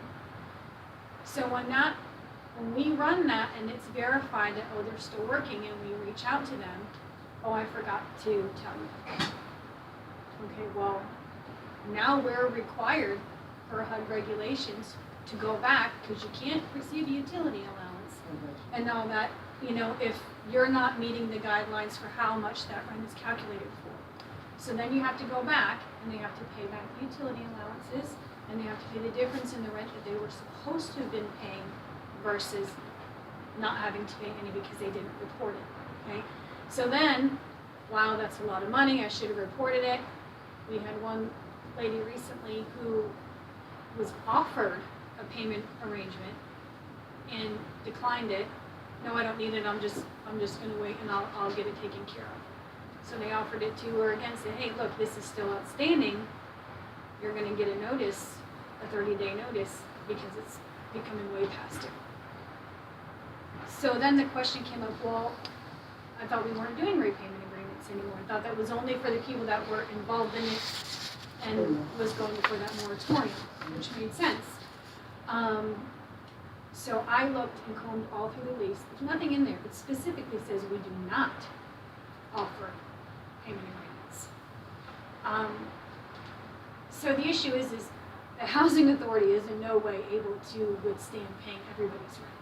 Why would residents report any kind of income or follow the process for filling out the interim forms that they're supposed to? There's no accountability for that. And then how are we benefiting them moving forward and beyond housing if there's this false sense that you can pick and choose, you know, which policies we follow or we don't, you know? So staff has to adhere to what the lease says, because HUD requires that we have this lease, so that's why I'm bringing it to y'all. Are we doing? So Ma'am, I know. What you're saying is, even under those policies, that person, you agree to pay the money back that they did not report, are they still eligible to stay in the housing authority units? Well, as long as they pay it within the time frame that their notice specifies, which I believe is 30 days. And after the 30 days expire, if it's not been paid, then you go through regular proceedings of your court and evictions. That's correct. So how do we avoid this going into the future? Do we you check Social Security numbers? How do you track that down on locating the person that's been working and not reporting their income? There's a government program that anytime you start a job and your Social Security number is entered in by your employer, it populates it. Okay, you get that report through HUD, or you get it through your main office here? No, we get it through a company that is vetted through HUD. Okay. So we have many of those cases that's going on right now? We have enough to warrant it needing board intervention. So, Oh, I see. okay. So this has become a habit. Yes, sir. So back in November, we did this repayment agreement. When Mr. Baker and Mr. Kitts was here. And we talked about, well, I guess if the lease doesn't have it, we're in the process of updating the lease and our bylaws and our procurement policies in June. So we would have to put something in there to cover that. But I know in November, right here, we had this repayment agreement, but I have to read it, not tonight, to see if it states, is it for people that were just under the COVID or anybody? Gotcha.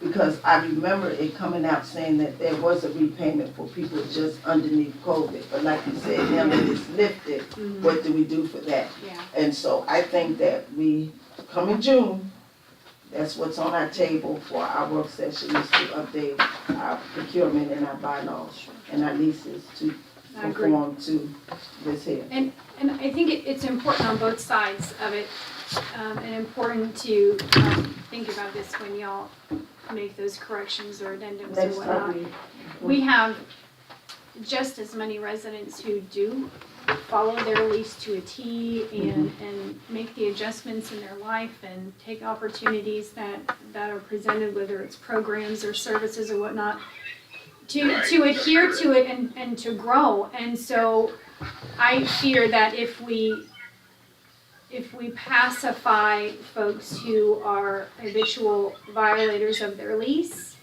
or the policies, what does that say to our residents who are working really, really hard to follow all the rules and do what they're supposed to do?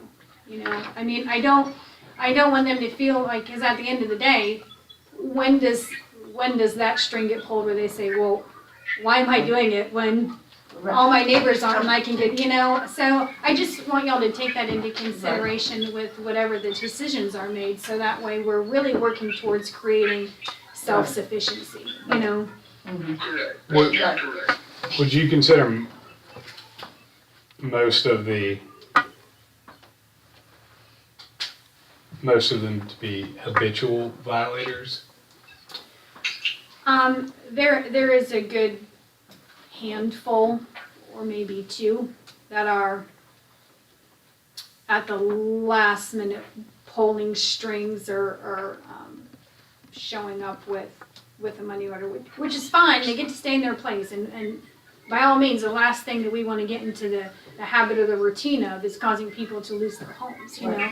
But at the same time, if you're collecting an income, and we're paying you a utility allowance, and we're taking care of your rent, and you're able to, we're taking away that opportunity from another family who can't right now.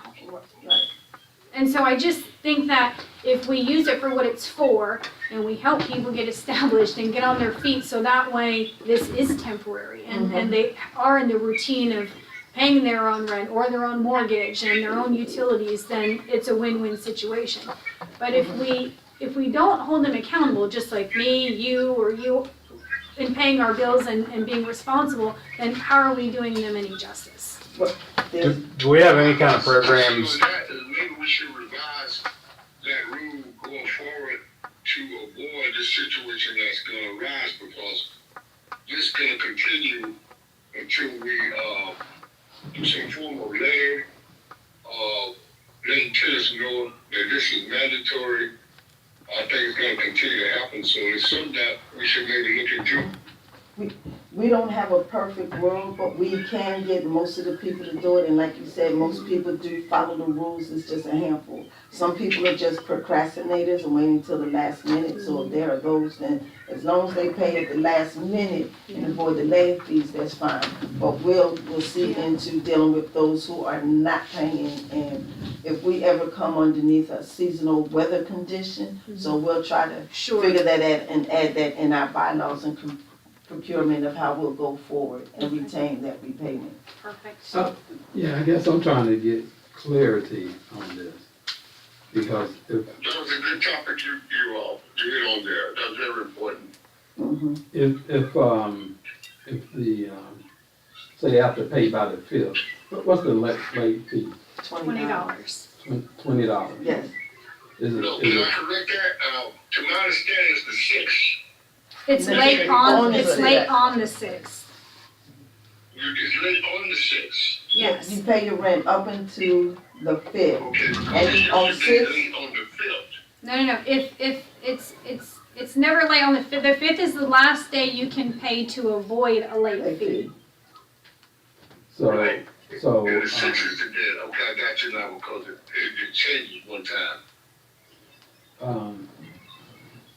So if the person pays on the 5th, are we talking about that, or are we talking about them No. paying on the 6th? We're talking Yeah. about them not Not paying paying their at all. Not paying ever. Like Yeah. say they have a job and they get a new job, they're not reporting within their deadline to them that they got a new job, and they're getting a utility check to help pay for their utilities. And so they might be making money to cover their utilities, so, and they don't want to lose that utility check, so they're not reporting it. And Well, and your rental only, amount- only when COVID came Yeah. and HUD said you could have these repayment agreements. Yeah. There was a policy to have these repayment agreements, try and help, everybody trying to figure out how to get through the pandemic. And they Right. put 10% down of whatever the balance that they owed, and then there was an agreeable payment that they made every month on top of their rent. So, but the way the agreement was if you missed a payment in that repayment agreement, it was voided out, and then you owed the full balance. Right. And what happens with these retro rents is when they recalculate your rent. Wait a minute, Hold on Commissioner, one wait a minute, Commissioner Johnson, somebody's already speaking. When they find out when site staff finds out that you're working and you've had a job for a couple months, they recalculate your rent, and all of a sudden your rent's not negative, your rent's positive, and all of a sudden you owe $600 and you owe it right then. You know, you went from not paying any rent to having a big payment that's due basically right now, and that's, Because you didn't report it. Right. Yeah. Because once your rent is based off of a percentage of your income. So when you're not reporting a big chunk, or if you have 2 jobs and you're only reporting the one very, very slim part-time position, it becomes, So when we check do we check, monthly or every 2 weeks or something to So, see if they're there's that program I was telling you about that they can pull it up and they check all of their residents, but there is a lag in that program. Not every employer is super efficient about getting the socials and documentation supported to Georgia new hires, which falls into that system, or their I-9 documentation. I mean, and some don't do it at all, to be honest with you. But so there's a lag in when that information gets submitted by an employer, and then when it populates for somebody like us to be able to go in and verify what that income looks like and the dates of employment. Do we, I know, I'm pretty sure we're doing the orientation when people first come in and talk about this. Absolutely. Do we ever, say it again, do we put it in the newsletter? I mean, realistically, probably not. I mean, it goes over there in their annual, and it goes through, when they first move in, but as far as a repetitive process, probably. But now when Jobs Plus starts, they'll be Yes. able to work and have no. But what you could do is implement when you have resident meetings every month Yes. to make that a reminder. And I believe when Linda has So the what we resident have meetings, they is do. the resident responsibility workshops. It goes through step by step with them. So they Okay. come to resident services, we got the list of names. When you see workshops, resident responsibility workshop, it goes over everything that we're talking about, Right. again. But Let them check know. this out. Mhm. The only people showing up to that resident responsibility are the people that are responsible. The people that might owe the money are the ones who are not coming. Yeah, but that also too, So it and has- that's a mandatory, but the resident responsibility workshop that takes place over Overthrow. That, you get, Is it mandatory? it's mandatory, and it's a fee structure if you don't, you get fined for not going to that. What's the? I Okay. think about $25. So going forward, what we can do is just put a little space.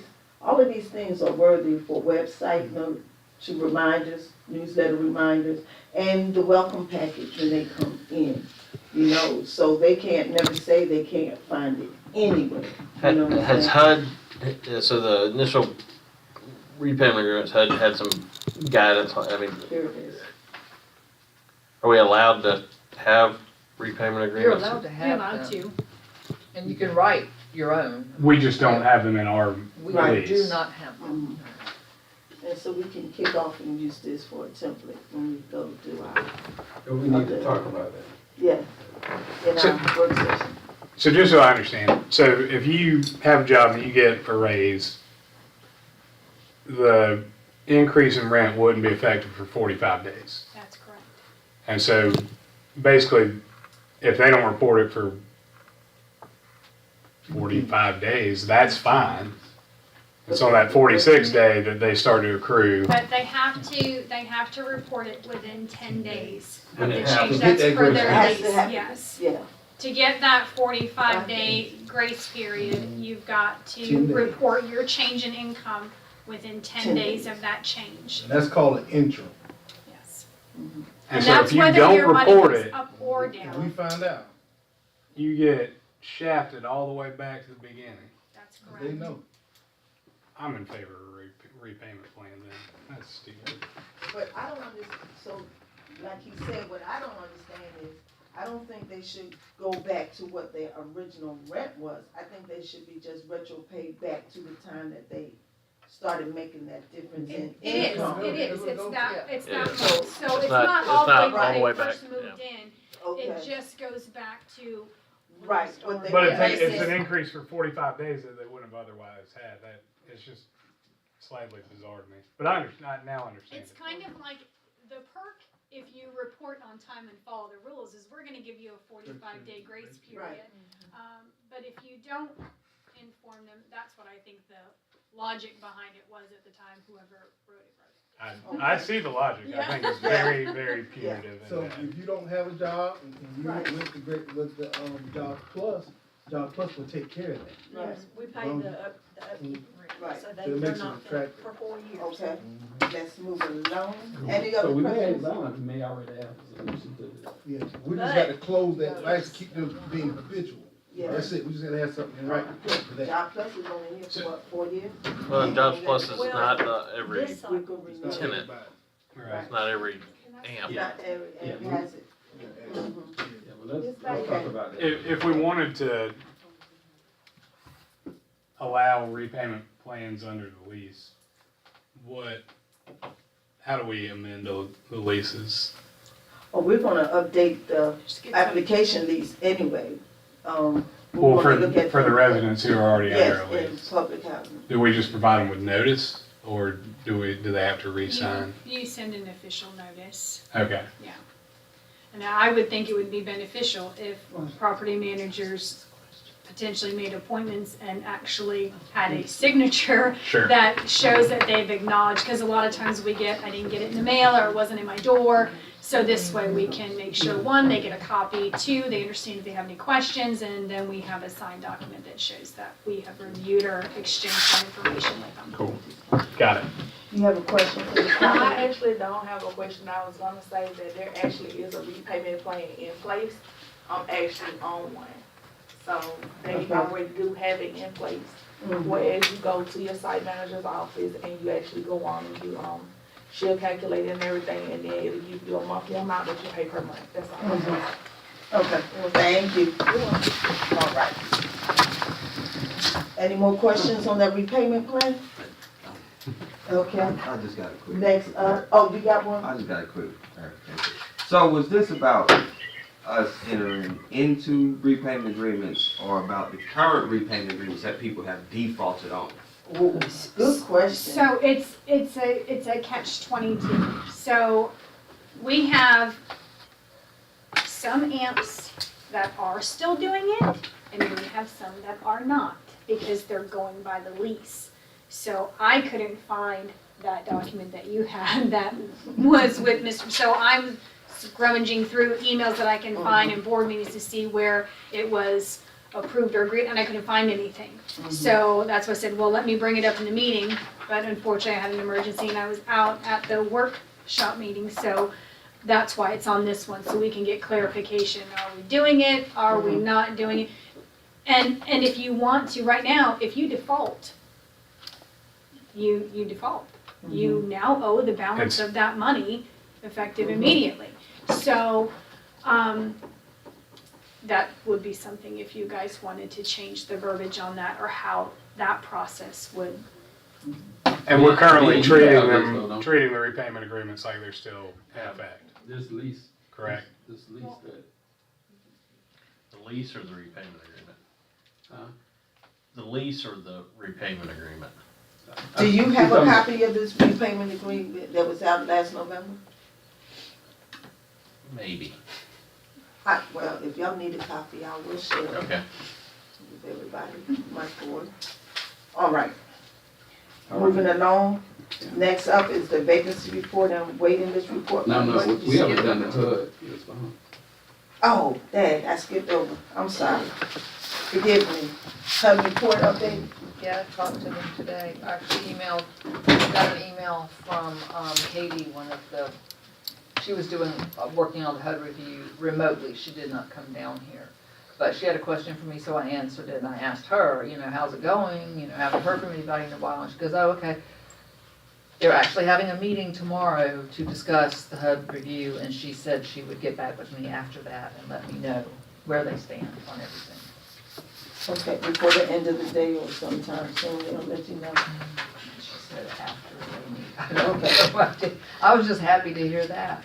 So, Are Would you mind y'all just- still getting questions or no, nothing. That's are the they asking first. y'all for anything? No, Nothing. that's the Okay. first, when I got that email from her, she asked me a specific question and I sent her the answer right back. Mhm. And when I asked her about the HUD review, that is the only feedback I've gotten, except for 2 or 3 weeks ago from Christina Miller, when I asked her the same thing. She said, we will review this and we'll get back to you shortly. That's all we're getting, so I don't know. Mhm. Let me ask this, I'm not sure if this is the best time to ask this. But, were there deliverables on, folks that we had contracts with under this HUD report? Where the consultants were paying the contracts?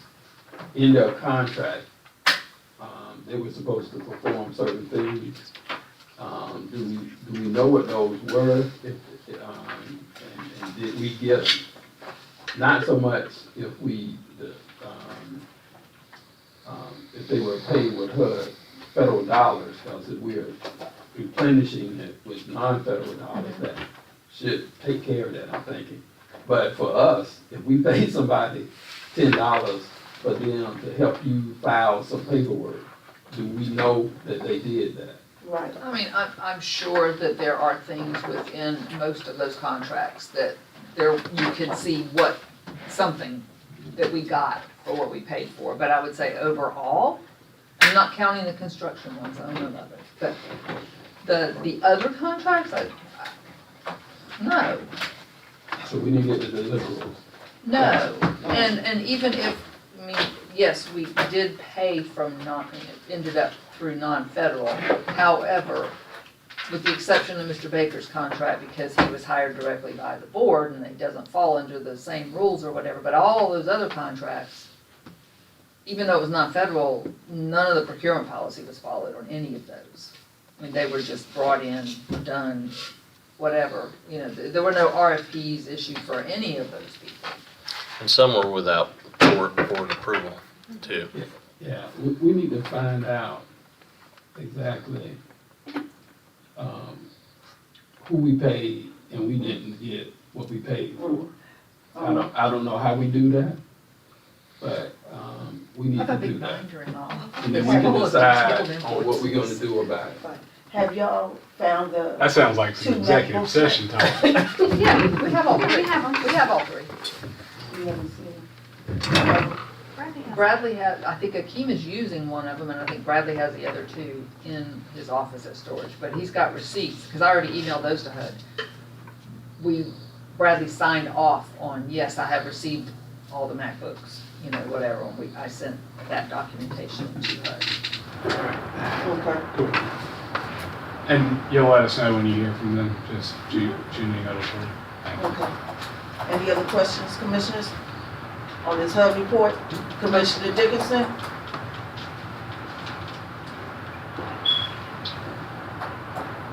Commissioner Dickinson? No questions, I apologize. All right.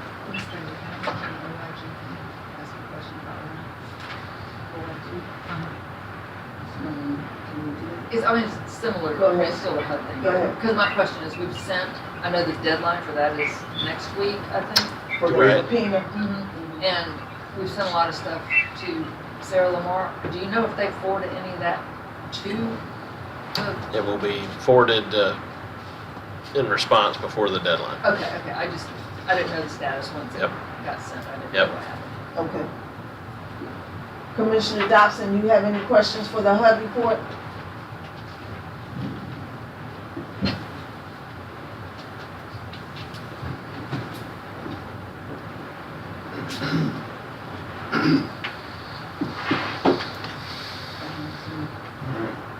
Commissioner Dobson?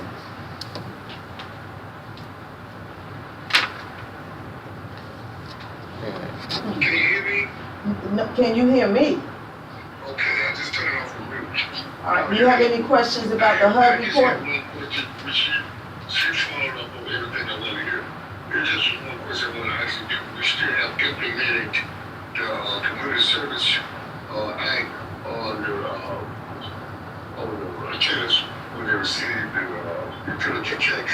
We Commissioner Dobson, we passed that, we on the HUD report. We don't have a report, but I was going to read that. I was just listening. That was talk. Which I would like me to cut me off. It's just a matter of control. So, yeah, go ahead on. Do you have any questions on the HUD report? No, it's just time. All right. Next thing on the discussion items is the vacancy report and waiting list report by Mr. Williams.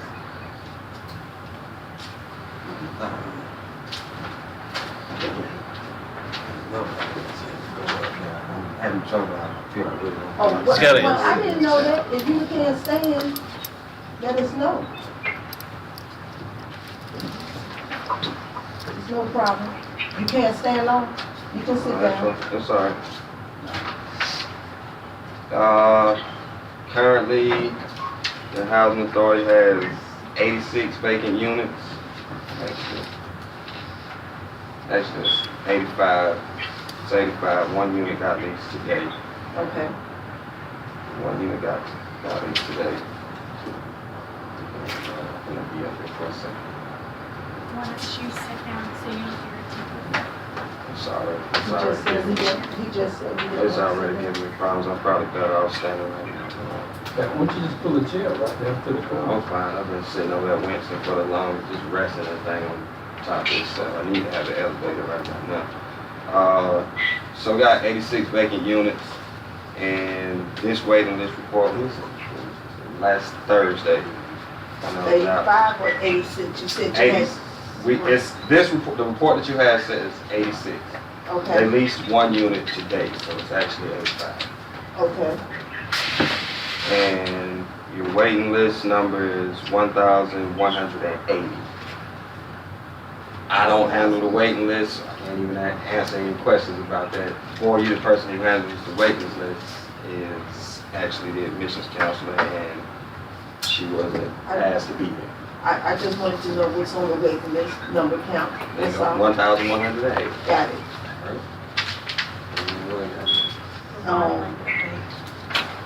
What's happening with the remodeling update on Mercer and Brooklyn? Before we go there, Mr. Williams, the waiting list, is that for the AMP units or the Section 8? That's public housing. Section 8 has 295 on its waiting list. Yeah, I need that count, 295, I forgot to add that, 295, It's okay? on this summary page over there. Okay.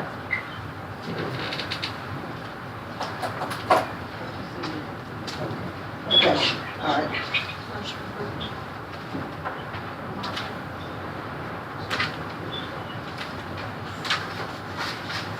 Any questions on the vacancy report and waiting list, commissioners?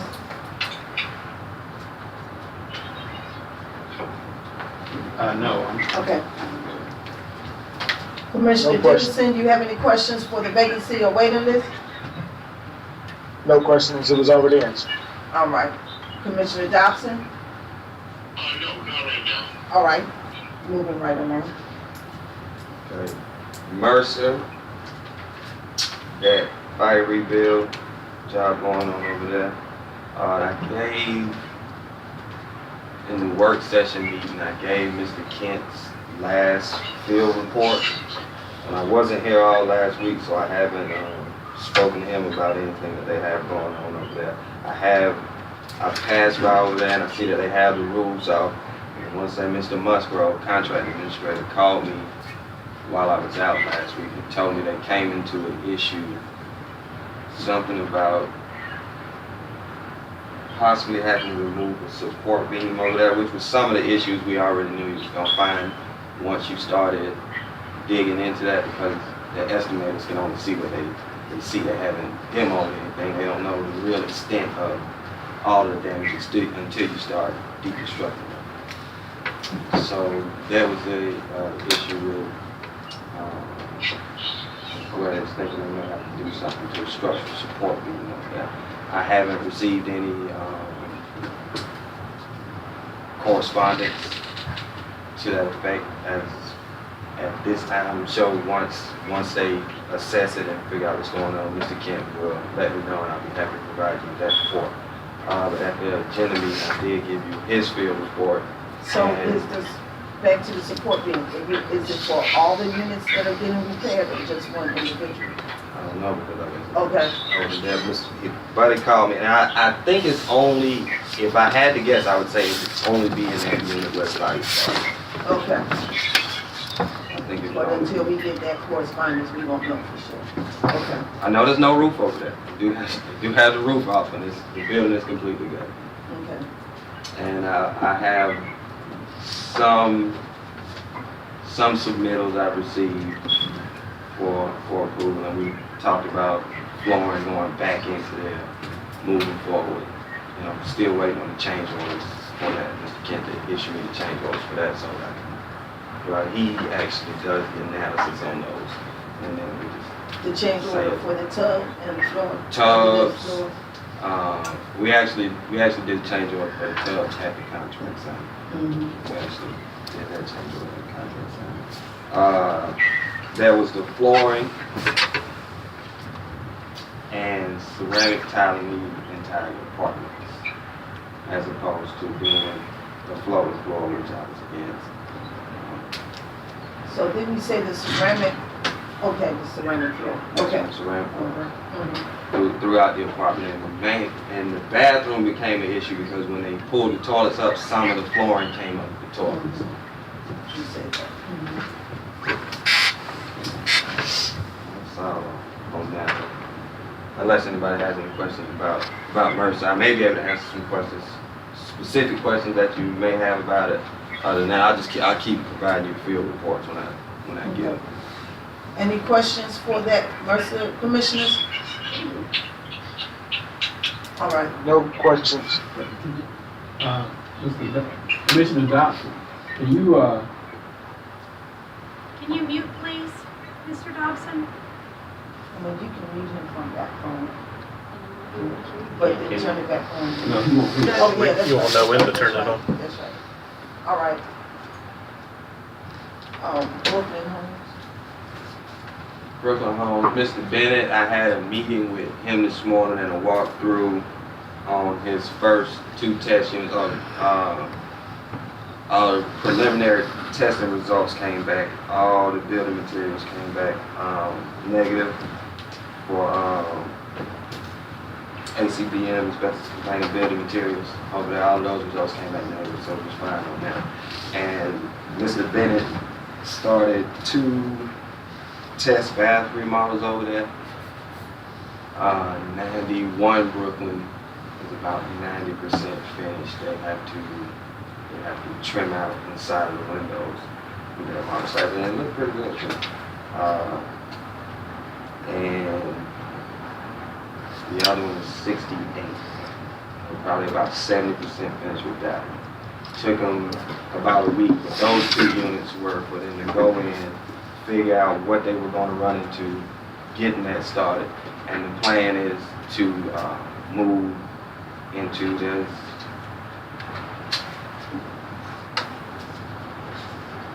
11 other vacant units over there.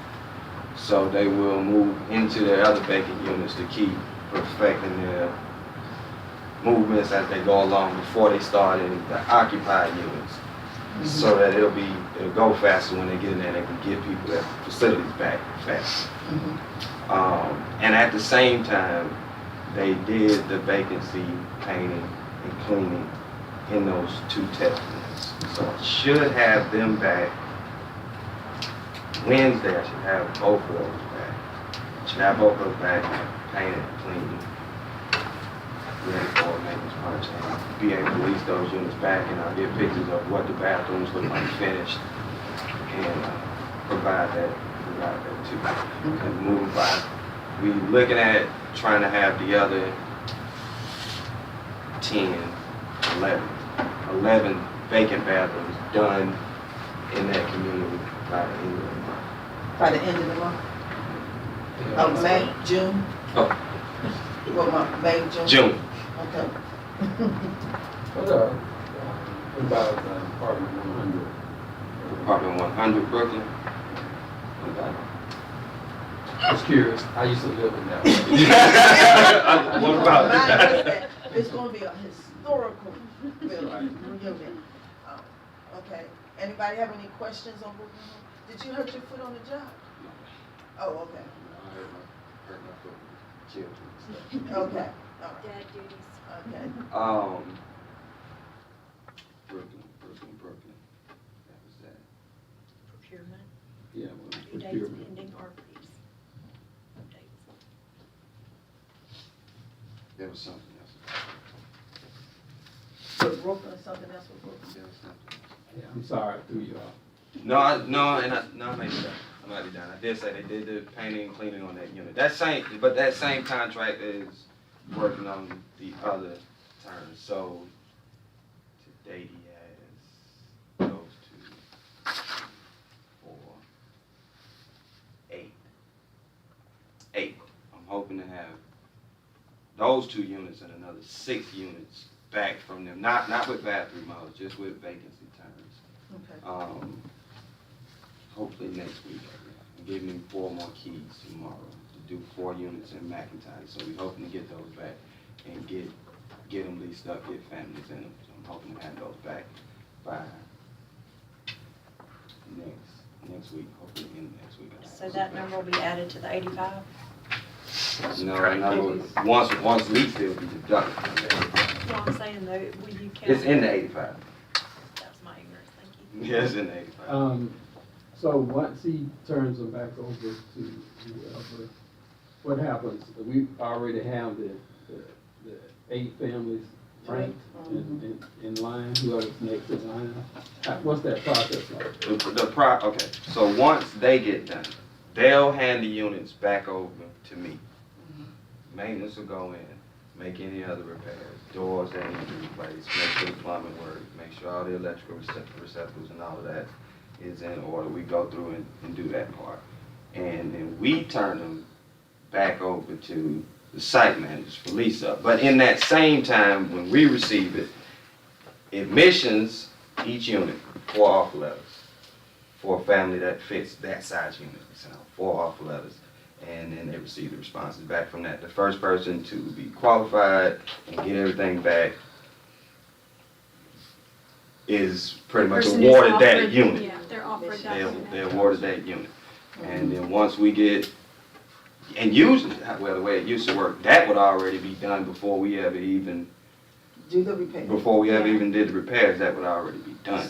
Mhm. But it's been so long since we've operated that way. We'll have admissions in to see how that operation goes. Yeah, so and it's gonna be real tough on us. I think once Trying to get those they things. can get a good timeline, like, look, we're a week out or something, where you can gauge, because that's kind of how it was before. It would normally take the guys anywhere from, depending the conditions of the unit, the way it was left, anywhere from a couple days to a couple weeks. And we have to offer the oldest unit that was left available. So, unless there's some reason, maybe it has an infestation or something like that, and that requires it waiting too long, we can offer another unit that's available. But ideally, as soon as it would come open and they'd be able to determine how long it's gonna take, you know, you could then go ahead and offer it. They can see it or see a floor plan or whatnot, and then get that process rolling for being prepared to have a move-in date. Alright, And, let's see, get back on that. The way it worked, they offered it essentially on day one. As soon as the unit became vacant, you got your keys back in for it, you got possession of it or whatever, they would send out offer letters, day one. Cause you have 14 days to go from vacant to lease. So day one, they would send it. Once you get your letter in the mail, you get 3 days to respond back. Or they move on to the next person or the next batch. It's qualified and they move on to the next. So it's 3 days to respond. So in that time, people would respond and boom, somebody would be awarded the unit. By the time we got done, it would. they could move in, they could come and inspect it and And- see if it's favorable to them, So and they That's could that. move in. I'd like to point out something. You said you were gonna redo the bylaws and the lease agreement. You can apply for Brunswick Housing from anywhere there's internet. You don't have to be local. Yeah. And that, sometimes that, Well, I'm glad you brought that up, because that was a question I was gonna ask earlier. Do we still just do, worldwide, I'm calling it, for applicants? No, You can, for public housing, because that waiting list never closes, it stays Right. open constantly. So you can technically come from anywhere Right, and apply for housing. You can get an application off the website, you can mail it in. As long as you turn in your documents that are required, we don't refuse anybody. The Section 8 waiting list is the one that you have more flexibility with. That waiting list only opens when the housing authority decides that, okay, it's time to open this list, or we're getting, you know, so far down, whatever the reasons might be.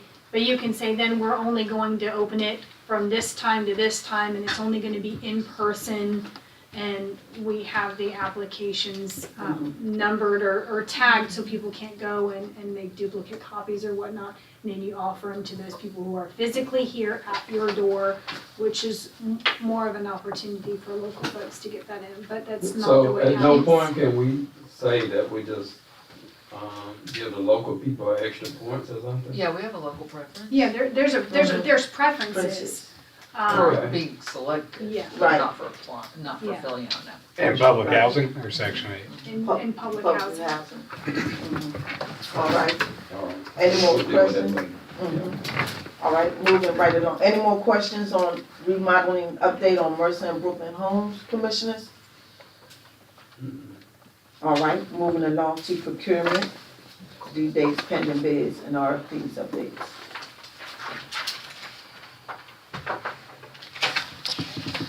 I gave everybody that's here, what I gave you was, okay, so lawn maintenance contract, the bid closed on that on Friday. I have behind me back there my list of bidders that I contacted personally and that contacted me from the solicitation in the newspaper. I tried to print the list of bidders from the e-procurement site, or the spreadsheet that it came up in. It did not like to be printed.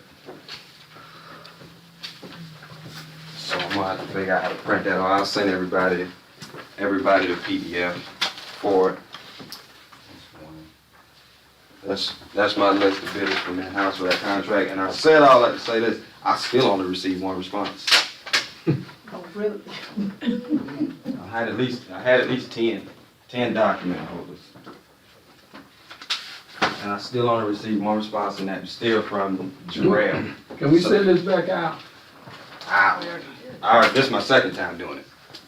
How many we get the first time? One. Same guy? Same, well, at least he's consistent. Why'd we rebid it? Because I only got one. Which guy was consistent? Jarrell, Chris Jarrell? And that's not, they don't have the best service for us. I'm asking the question. Oh, no, sir. Right. No, sir. I've spoken with, you got Mr. Dickinson?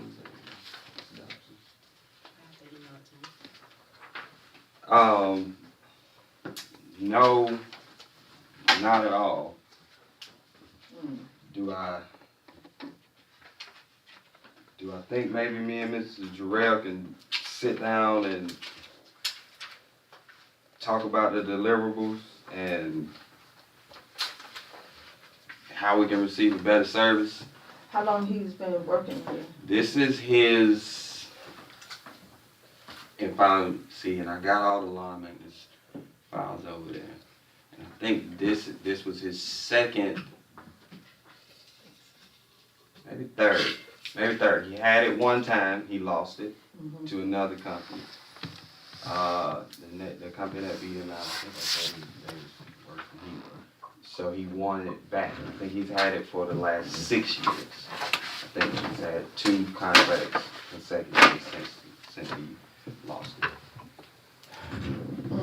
Yeah, I mean, he's on a month-to-month right now, right? He's on month-to-month right now. Yeah, to me, I mean, it doesn't hurt us to go back out.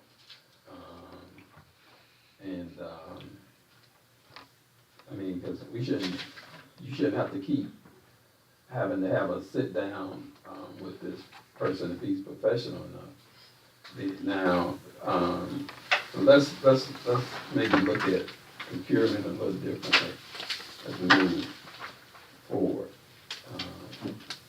Because if you get somebody that's professional, that you can work well together, it's gonna keep your headache down. You already got 1,000 other headaches. And right now, if we stay like we are, I mean, we don't really lose anything. If we got a month-to-month with him, he gonna do whatever he does.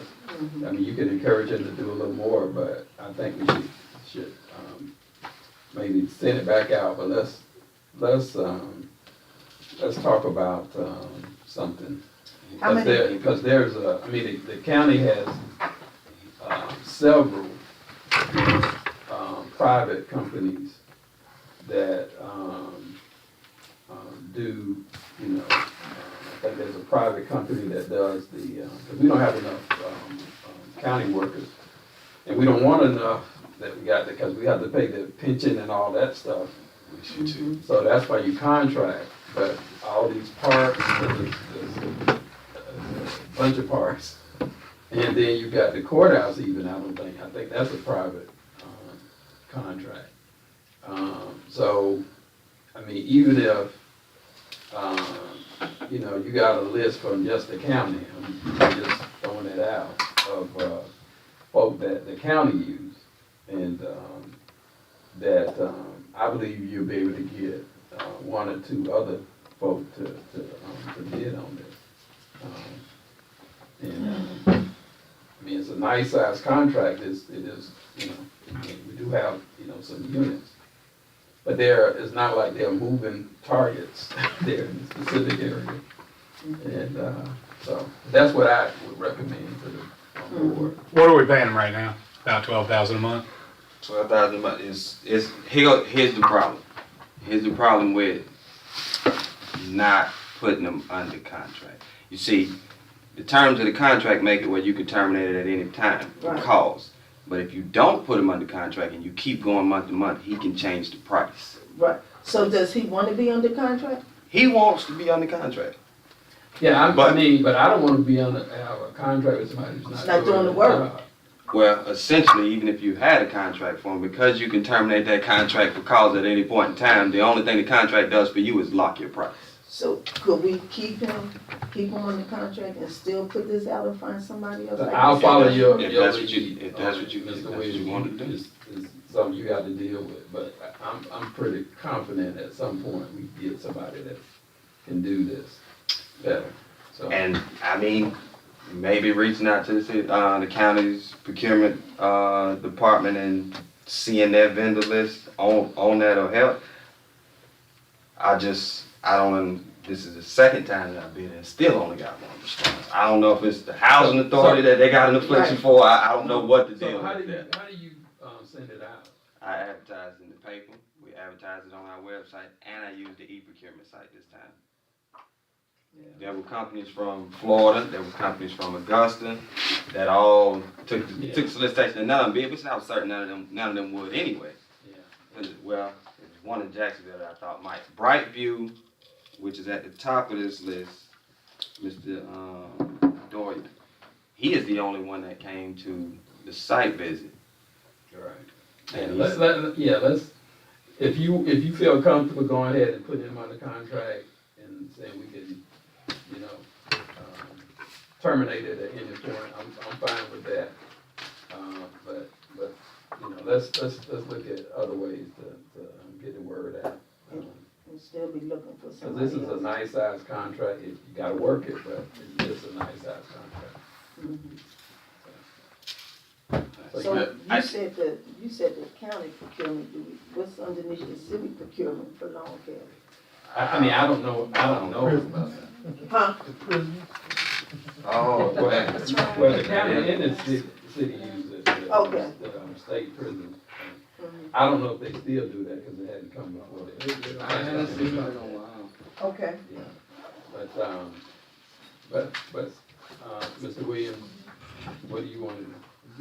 I think if you don't do a contract, like my only problem with not doing one, I mean, we only month, but my only problem with not doing one, and doing a third solicitation is, this one ain't gonna take me 30 hours to do it. It took me 30 hours to put it together, but this one ain't gonna take me 30 hours to do it because it's already built and I just reissue it again.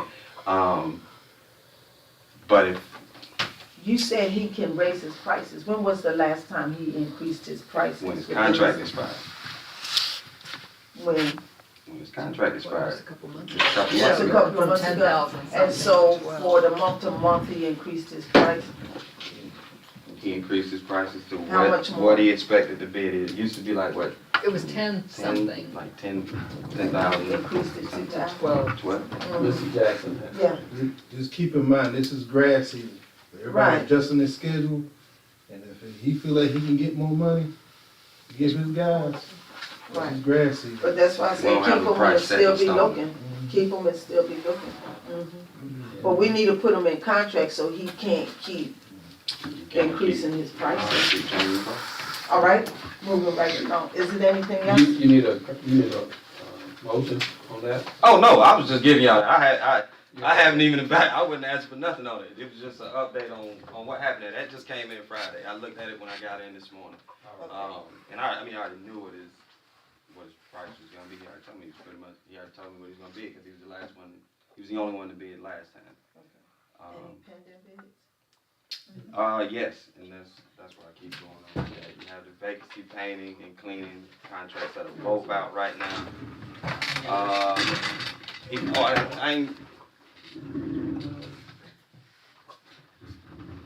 They are slated to receive the bids back. I'm sorry, I'm unable to hear Mr. Williams, I'm sorry.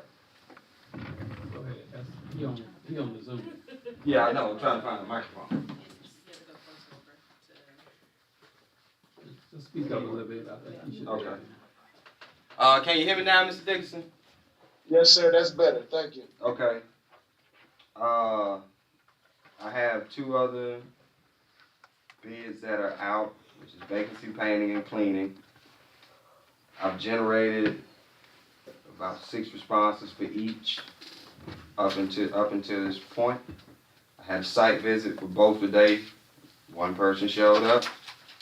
I advertised in the paper and on the website. And I checked some other agency supplier lists. Did you get a call today? Did. All right. Did. Also sent that solicitation. All right. Actually, and it's not on these two right there, but that's law maintenance. I did receive a call today from a young lady about open contract and sent her the solicitation. She said, hey, if I'm having trouble, can I call you and ask you for help? I said, anybody who calls me and asks for help, I help them if you need help filling out the documentation. I can't tell you what to put on there, but I'll tell you how to put it. So that bid closes on the 31st. So I'm real hopeful, optimistic about that one. Get a decent turnout on those. Okay. And Anything else? I got it. Any other questions, commissioners? All right. Oh, yeah, one thing, that lawn maintenance thing, I will give a formal recommendation probably at the next meeting when there's enough people together to make a decision. I'll give a formal We can make a recommendation. decision. We got everybody. I don't have a recommendation right now. I got I'm gonna give you a Okay. formal Work recommendation. session. Make sure I put it there that, All right, it's in the solicitation. We can terminate at any point in time. all right, thank you. Thank you. All right, RFPs, updates, Mr. Jackson? The due date is still June the 1st. I just been fielding calls with, questions, answering the questions on what they need to do to submit the information. Has it been filling them up, you been getting No, their I response back? think they trying to come to the last minute, Okay, yeah. all right. You have down here the MOU for Bible Way International? Yes, you all should have received a copy of the MOU.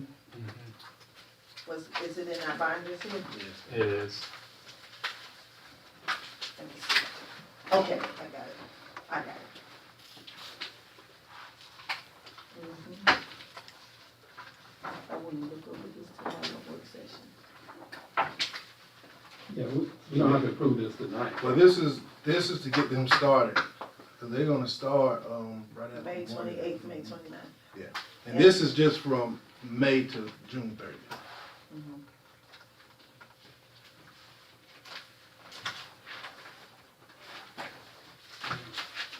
Can we look over this and email him and, so we can read this? Take our time and read this. It's in,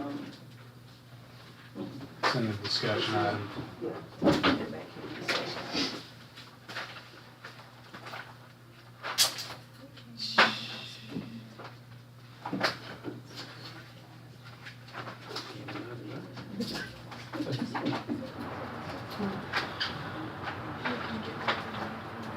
We'll discuss something.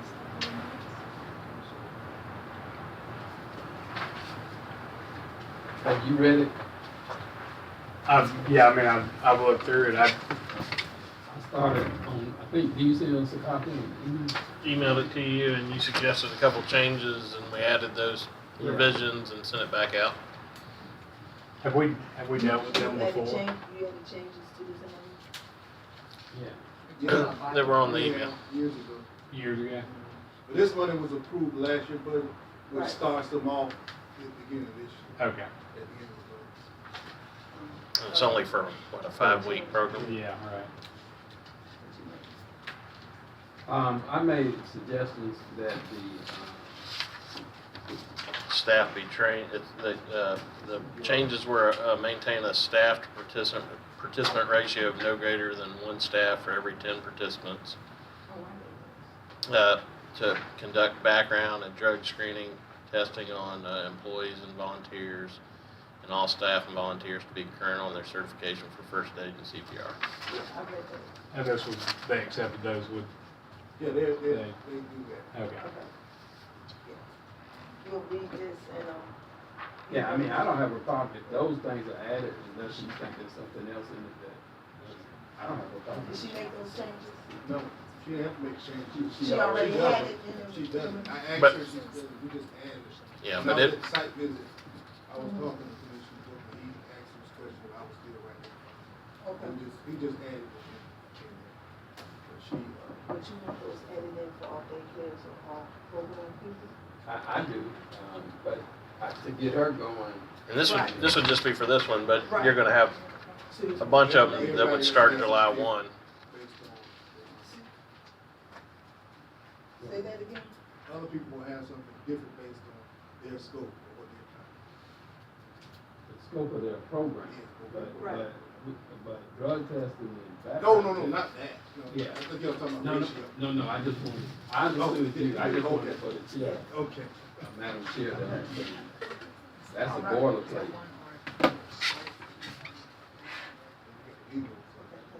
Okay.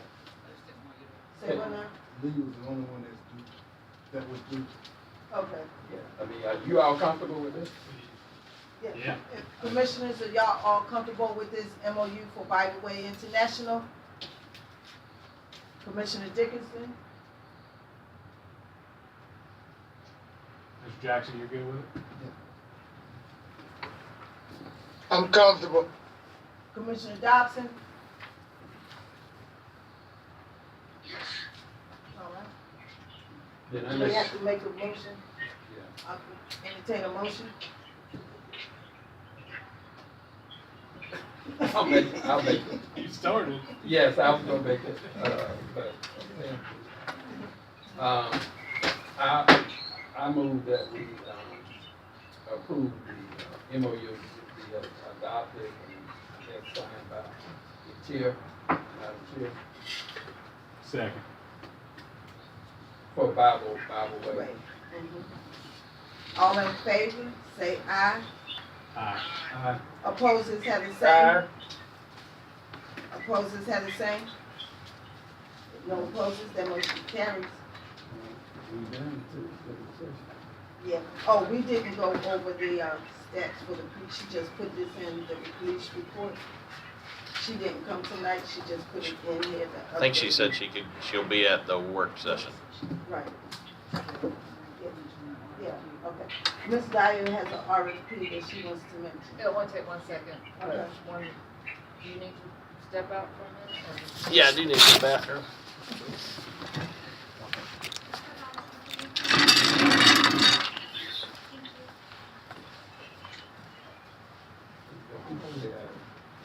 Mr. Dobson. The RFQ for legal services, which is just closed on Friday. We only got one response. I had it advertised on the newspaper, on the website, and on the CERT Tomorrow website. But we only got one response, so I just want to make everybody aware we don't have to do anything tonight, but I'm not real sure what to do with one response, except for I think we're okay with one response, but I just wanted to bring it to everybody's attention, and I've got multiple copies of these in my office if anybody, How long was the RFP out there? a month. That would have run it a year? Do you think we'll get more responses? I don't know. Yeah, how many years are we, 2 years past. no, past, you saying having one? The last contract expired in 2021. Yeah. Okay, and the RFP is for how long? However long we decide? It's like for 5 years.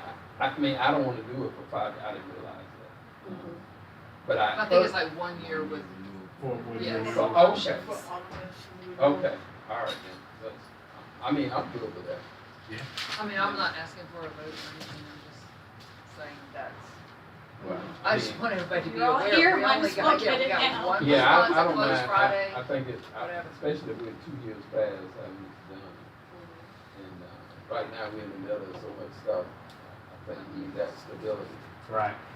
So I'll move that we, Pastor Dickinson, are you good with us moving to make a decision about this tonight, about the, legal services? Are we talking about, moving it to another time? No, my thing is, we only got one response, and, you know, we're in the middle of quite a bit. And, the response is the person who knows where all the bodies are, knows where everything is. Yes, sir, I agree with you all. I don't think it would be wise to change our attorney right now. We'll try anyway. Pastor. Hey, Commissioner Dobson, I'm giving you a call then. Is that your next calling, Commissioner Dobson? You spoke it into existence. Yeah, we're gonna go ahead and vote on the, legal services, response to the RFP. Okay. And, well, I move that we accept the, I guess, it's Ben Hartman or the Hunter McLean, Ben Hartman, as, our legal, Let me ask this, if we rehire him again, what is the timeframe? 1 year, or does it go over? Well, there'll have to be a contract signed, so. Right, yeah, it's 5 years with annual renewal. We can Okay. terminate it. okay, okay, Yeah. all right. Entertain a motion. Unless we put something in the contract that doesn't allow us to do that. That's why we got commissioner. But Dodson is making a motion? He said he seconded it. I think he thought that. No, we didn't. make Yeah, it. yeah, well, I did. You interrupted me and it screwed up. I make a motion that we, renew our current legal services with being Hart. Is it Harvard or Harvey? Hartman. I got me And confused. Dodson second, you said? It's Hunter Okay. McLean. Hunter McLean. Hunter McLean. Yeah. All in favor, say aye. Aye. Opposers have the same. Aye. It's Curry, that was, you got that. You got that, okay. Thank you. He walks out of the room for 1 minute, we can't even get a motion together. All right, so we're gonna entertain to adjourn to go into executive session. I move that we go into executive session for legal and personnel matters. Second. All in favor, say aye. Aye. Opposers have the same. I just wanted to see all this, it's the breakdown for the tag cost. Mr. Hartman asked me for it, so I wanted to make sure y'all had it. Okay.